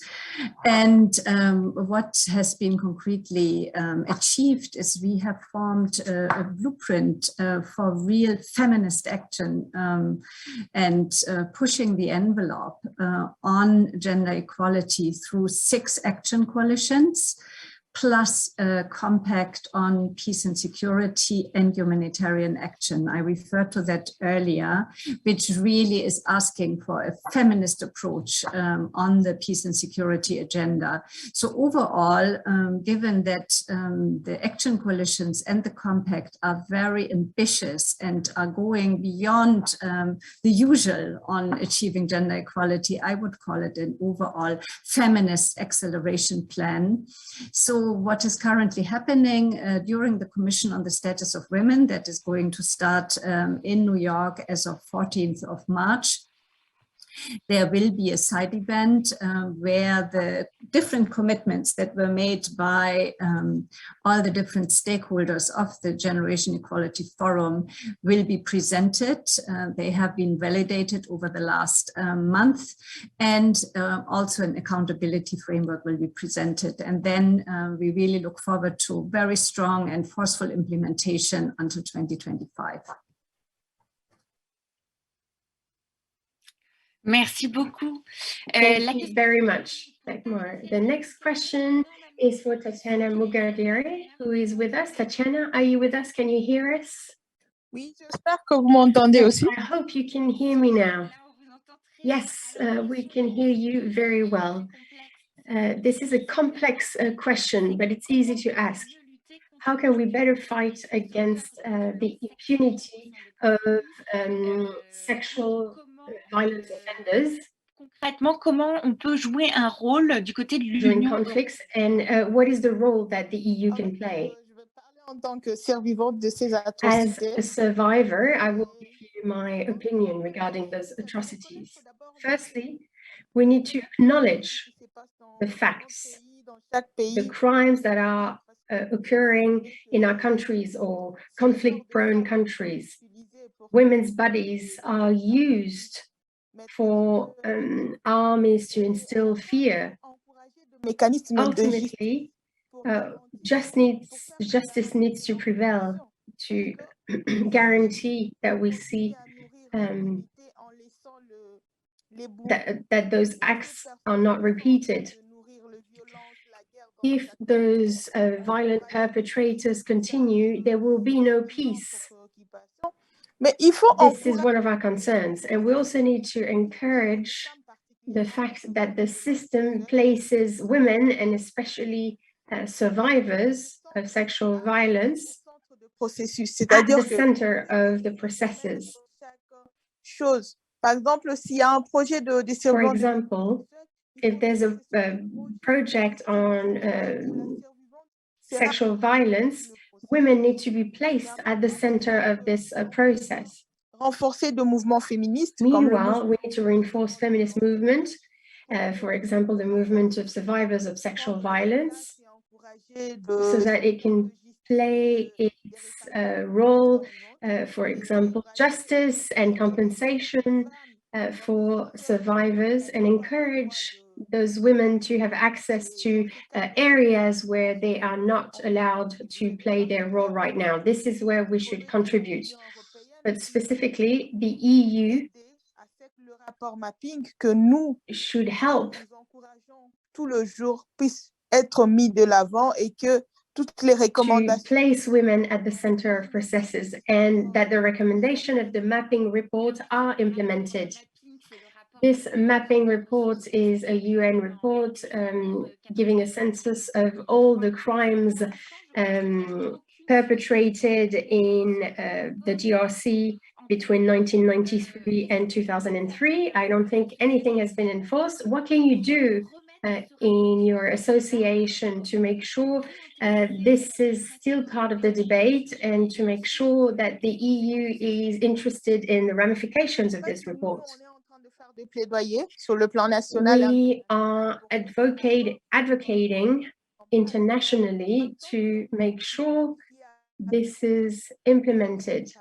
En train de les réveiller, de l'amener à briser les silences pour que nous essayons de survivors need to make their voices heard. People need to hear us to make sure justice prevails. We're talking about justice based on feminist associations and women-oriented, but what should we do in terms of sanctions towards male perpetrators? For those male perpetrators, justice needs to prevail. They need to be held accountable in the different courts. Unfortunately, impunity prevails. Heads of state le multinational, l'Union européenne, those perpetrators. And when I'm saying that the EU is not doing anything against that, it's because Switzerland, France are destroying the situation for us, and they're hiding because those perpetrators are hiding their money in those countries. De lignes rouges pour que ces personnes répondent de leurs actes. Those governments should impose red lines for those practices not to continue.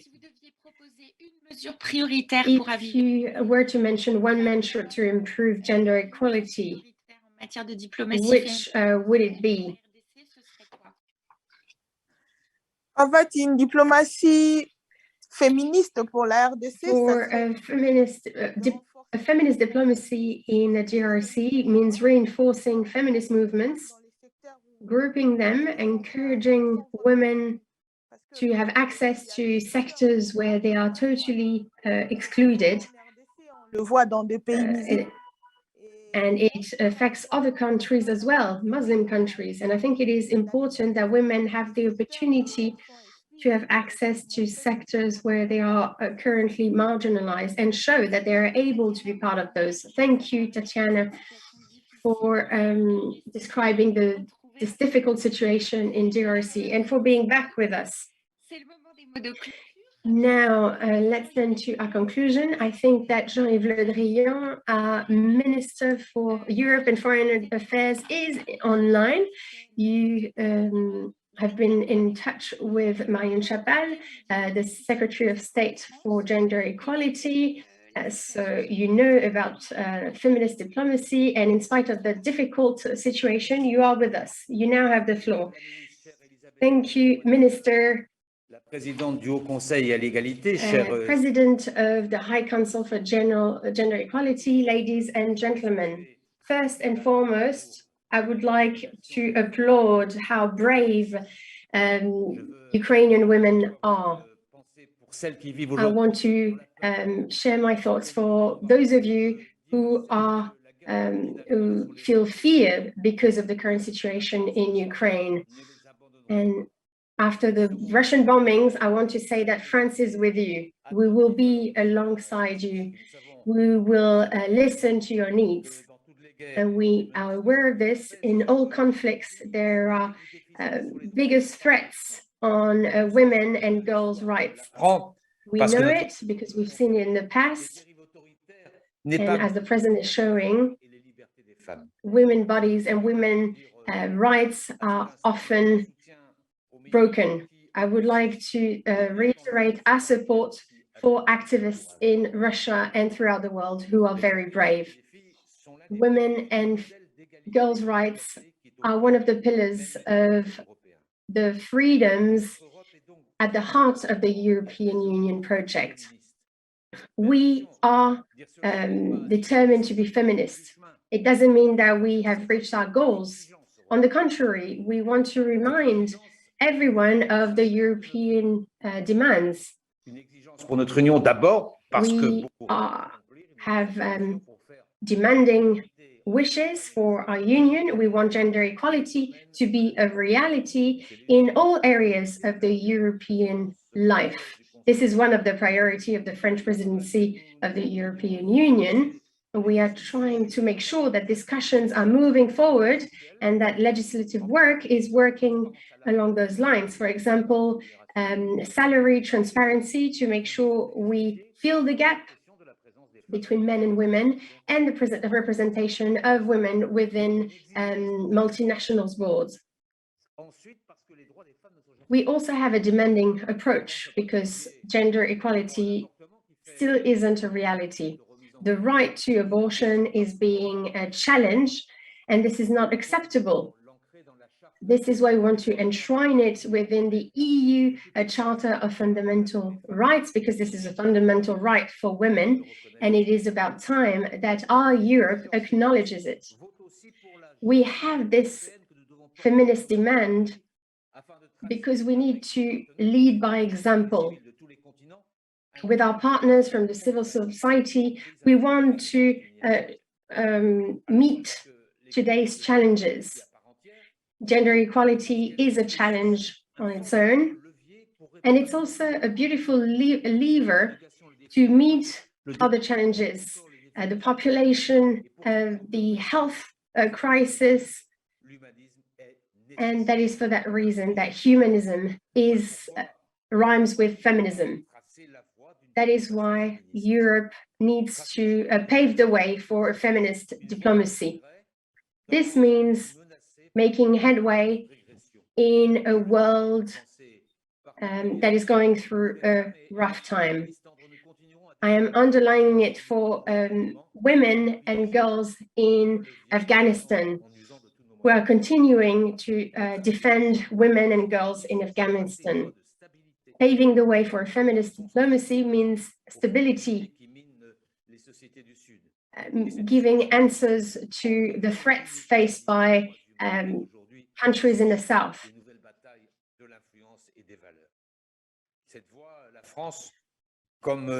We are doing so just like other European partners. For example, Anne-Hilde, France has started to pave the way since 2017 with the High Council for Gender Equality and other European partners. On all continents, we support activists promoting women and girls' rights. We have allocated 120 million euros for that. We have also launched an initiative, the AFAWA initiative, to help African female stakeholders. We are also supporting female entrepreneurs in Africa and Nobel Prizes over there. With Delphine O, we have organized the Forum Generation Equality in Paris. This was the first time that we had such a meeting regarding generation inequality. We have allocated 40 billion euros for tangible projects in the next 5 years, and we have allocated 40 million euros to help promote sexual and reproductive rights. Feminist diplomacy in France also means a development policy for solidarity. We have given it a new momentum. By 2025, 75% of our public assistance will be allocated to this. Another fight, the fight for the ratification for the Convention of Istanbul, the most finalized legal instrument and binding instrument to promote women's rights and fight against sexual violence. We encourage all our partners to sign and ratify this convention, be they members of the Council of Europe or not. And also within our ministry, we need to show the example. We need to fight against harassment, discrimination, be they gender-based or sexual discriminations. And we need to make sure that women are represented at high-level positions. 50% of high-level positions within the EU are women. And by 2025, we're hoping to reach 40% female representation at the global level. We need to make sure that this voice is heard, our voice is heard. We need to collectively build this feminist diplomacy while listening to other continents' wishes. I'm convinced that the discussions that you've had this afternoon will definitely contribute to this reflection. So I would like to thank the High Council for Gender Equality and Mrs. Brossolet for organizing such an event, and I thank you for having me. I thank you for being with us. Thank you for being with us and for conveying this highly positive and encouraging message. I hope to talk about it with you in person. In the meantime, thank you very much for being with us. The Minister for Gender Equality, so Diversity and Equal Opportunities. So thank you once again for being with us. Equality between men and women. Thank you very much. Thank you very much, Mandy Sylvie Brossolet, for kindly introduced me. I would also like to commend the words Après, j'aurais pu dire exactement la même chose. He spoke about how important this is for the French presidency within the European Union. I also want to tell you that it's an important time for me now as the Minister in charge of equality between men and women in France. For me, this is at the heart of all the different problems that we're currently facing within the French Republic, but also within the European Union. We want to ensure that women are able to fully benefit from their rights, especially when it comes to the question of violence against women. This is a combat not only within the European Union, but also in France and worldwide. I'm delighted to hear all of the different stakeholders who took the floor today, as well as members of the civil society, are fighting for this to come to fruition. I have a slight technical issue, says the Minister. Can you hear me? Yes, we can.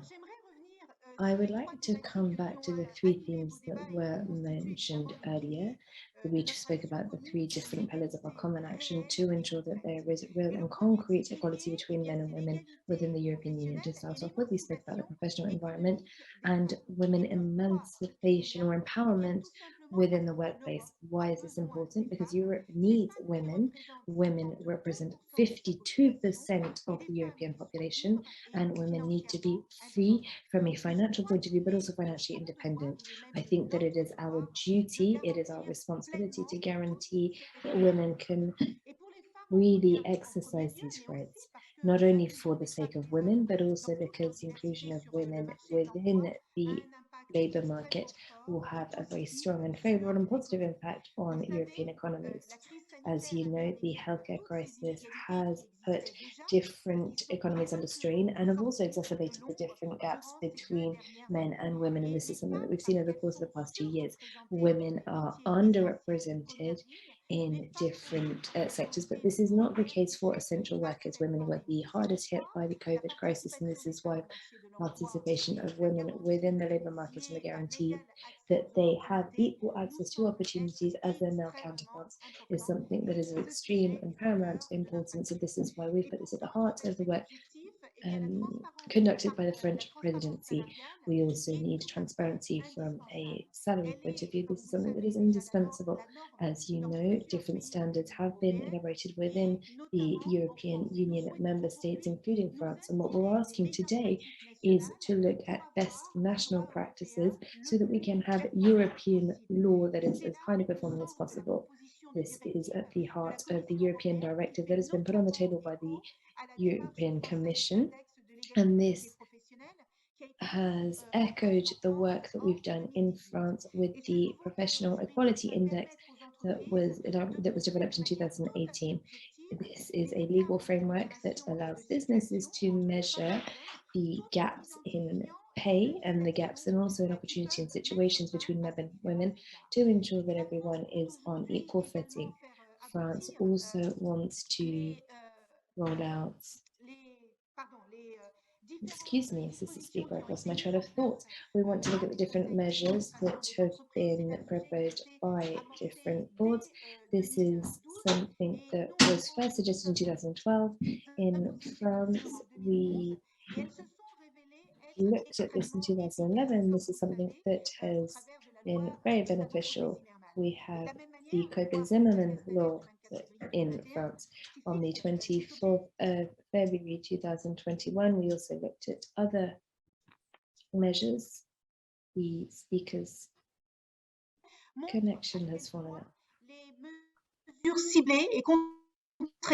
We've been able to show how targeted measures soit d'éliminer l'écart de are very rémunération fruitful, especially when we're looking at reducing the pay gap between men and women. I would therefore like to affirm France's support to the different measures taken by the European Union, because we think that this is at the heart of social rights. We need to ensure that women across the European Union have access to the same high-level jobs. These are jobs that they deserve because of their competencies. We're not trying to force businesses to do anything. We want to ensure that they can also tap into the potential that women represent on the European market. There's a second pillar now that I'd like to put forward. This is an extremely important point when we think about equality between men and women. et reproductive. Parce que nous savons tous ici qu'il s'agit de droits humains qui ont été acquis de très haute lutte. Et cette lutte n'est have human rights that are in place. And unfortunately, the fight for human rights didn't extend to sexual and reproductive rights. There are far too many women who don't have access to contraception, to abortion, and this despite the fact that the European Union upholds the values of sexual and reproductive rights. Access to these sexual and reproductive rights was made all the more complicated during the healthcare crisis. In France, we were able to identify these risks and also put into place the different measures to overcome them. This is why we developed different tools, allowing women to access female healthcare, reproductive healthcare, despite the fact that the country was in lockdown. There were also other measures that were taken to ensure that women had access to the contraceptive pill and other things.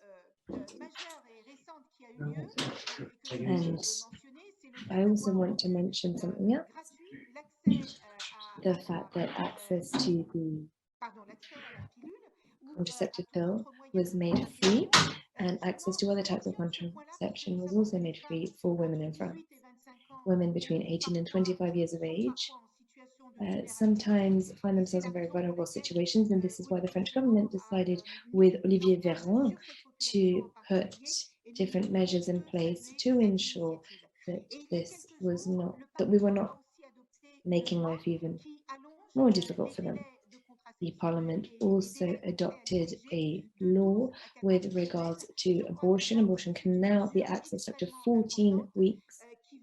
I think that this was an important step in the right direction, especially when we think about the number of women who were looking for abortions outside of the French borders. I think that we've been able to strengthen our territorial approach, all the while professionalizing those who practice abortions. This progress is something that is very important to flag up. As Simone de Beauvoir mentioned, we need to be extremely attentive to rights. We seem to think that sexual and reproductive rights, or even women's rights, are things that we have fought for and gained, but we need to continue. It is a continuous story.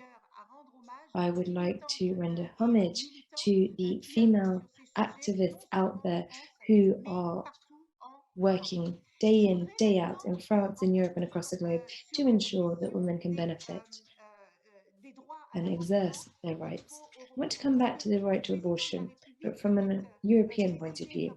The President of the French Republic, as you must have heard, would like to propose that the right to abortion is integrated into the European Charter of Rights. I know that you completely agree, and I hope that we'll be able to come together and rally together to ensure that this objective is met. We've spoken about 2 of the 3 fundamental pillars linked to equality between men and women, and I want to touch on the last pillar, which is just as important and constitutes one of the big French priorities for this French presidency, but also over the course of the past 5 years, the fight against violence against women, not only in France but across the globe. You know that this violence knows no borders, knows no limit from an age point of view, from social class, or even from gender. This is something that affects each and every one of us, and this is why we need a collective approach, and this without throwing in the towel, so that we're able to do away with violence against women once and for all. I think that the COVID-19 crisis has left its mark. In France, we saw an increase in domestic violence during the various lockdowns. The number of calls to the 3939 helpline tripled during the first lockdown, and there was also an increase of police intervention of 40% during the second lockdown. We are aware of the gravity of the situation, and we have been working on this not only over the course of the past 5 years, but also recently.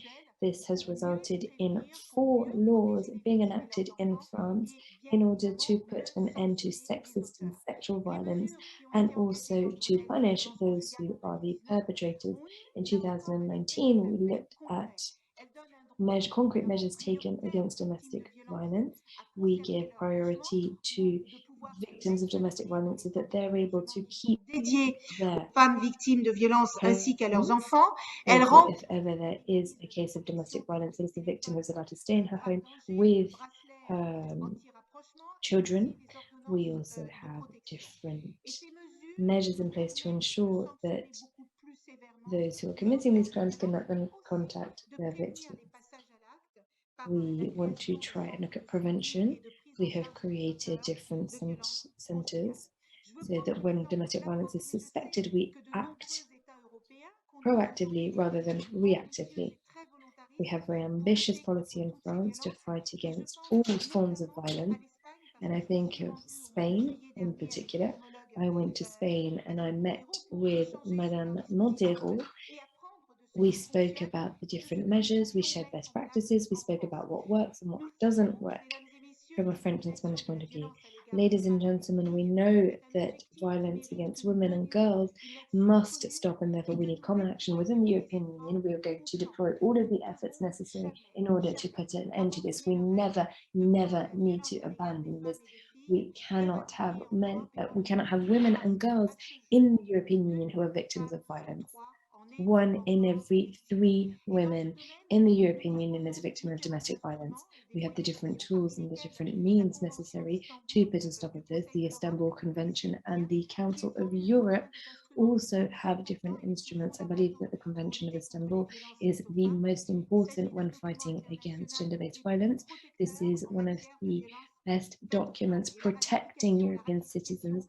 Ratifying this convention, ratification of the convention by all of European member states would allow us to work a lot better together within the European Union. It would allow us to develop different strategies to put an end to violence. And I would like to call upon all of those member states that have not yet ratified this text to do so, to add this to your legal arsenal. I spoke about this with the 26 ministers who came to France on the 31st of January, and we also spoke about female emancipation, both from an economic standpoint, but also from a labour standpoint. From the European Union's point of view, there is not a single tool out there that is helping us put an end to gender-based violence and violence against women and girls. There are, however, different regulations and directives that exist, especially from a legal cooperation point of view, and this will help us once again try and reach true equality between men and women. I know that the European Commission is currently working on a draft. I would like to thank Enale Edali for working on the text, and it is a text that France will wholeheartedly support. I know that each and every one of us here today, this is the reason that all of the different member states have thought that it was important to partake in the meeting organized by the High Council for Equality between men and women, because we know that this is something that simply cannot take place in our respective member states within the European Union or La France, sous l'impulsion du président de la République, Emmanuel Macron, the president of the French Republic, has highlighted that feminist diplomacy will be a priority for our French presidency and all international action taken. And it is in this vein that we were able to organize the Forum Génération Égalité in July in Paris. We organized this with UN Women and Mexico during this forum, and I believe that some of you were able to participate. We were able to draw up a global action plan for gender equality. We had more than $50 billion pledged, and also legal pledges were made with the different private actors, public actors, in order to support concrete action taken to achieve the objective of equality between men and women. I would like to thank all of the MEPs working on the Simon Veil Pact that was recently proposed. I think that this is one of the most progressive pacts that the European Union has ever seen. You know who Simone Veil is. In France, she embodies courage, freedom, and the fight for women's rights.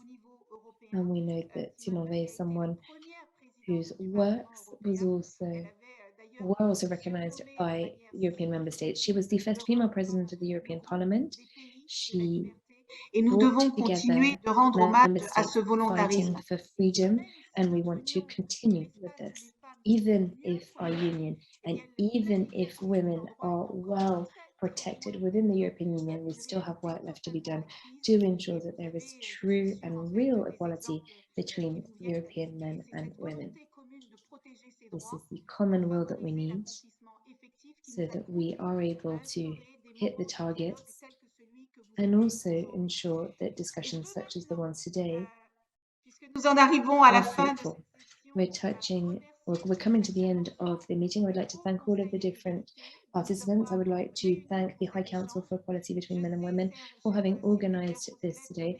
Sylvie, I know just how important this has been, for you, and I look forward to us convening future meetings over the course of the next few weeks. I would like to commend all of the work that you've done hand in hand with Brigitte and the work that you're continuing to do day in, day out, because this is essential when we think about drawing up a French roadmap looking at enforcing feminist diplomacy during the French presidency of the European Union. And I know that I can count on each and every one of you, count on your commitment. You can count on me as well, because I will give European citizens the means necessary to live their lives as they wish and to have their rights respected.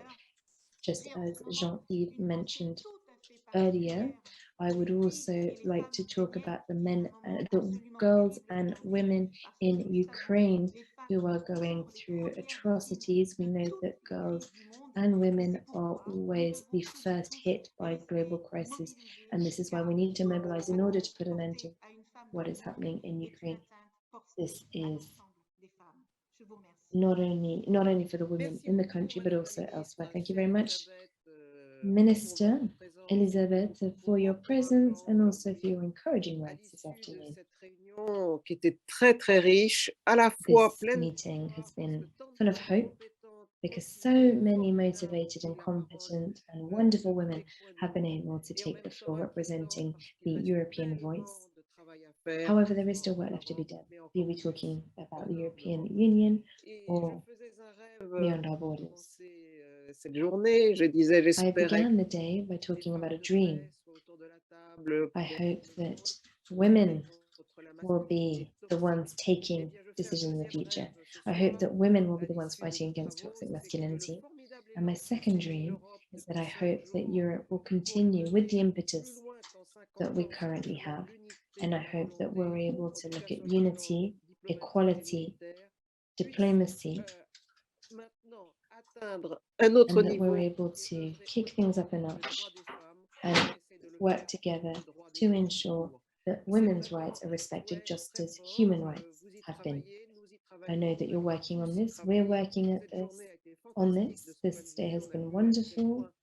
I was delighted to hear what everyone has been doing, and I know that we are on the right track. It won't be easy, but we need to continue to fight together. And I would like to thank all of those men and women, because I know that some of the male MEPs took the floor. I'd like to thank you for having given us your time. I want to thank Leah, who has been our moderator, and I look forward to seeing you all very soon so we can continue in our fight. Thank you. Thank you very much, Sylvie. Thank you, Madam Minister. And just a quick point before we conclude, the conference will be available on the website of the European Union, and I would encourage you to come back to our debates. I wish you a very wonderful end of your afternoon and take care.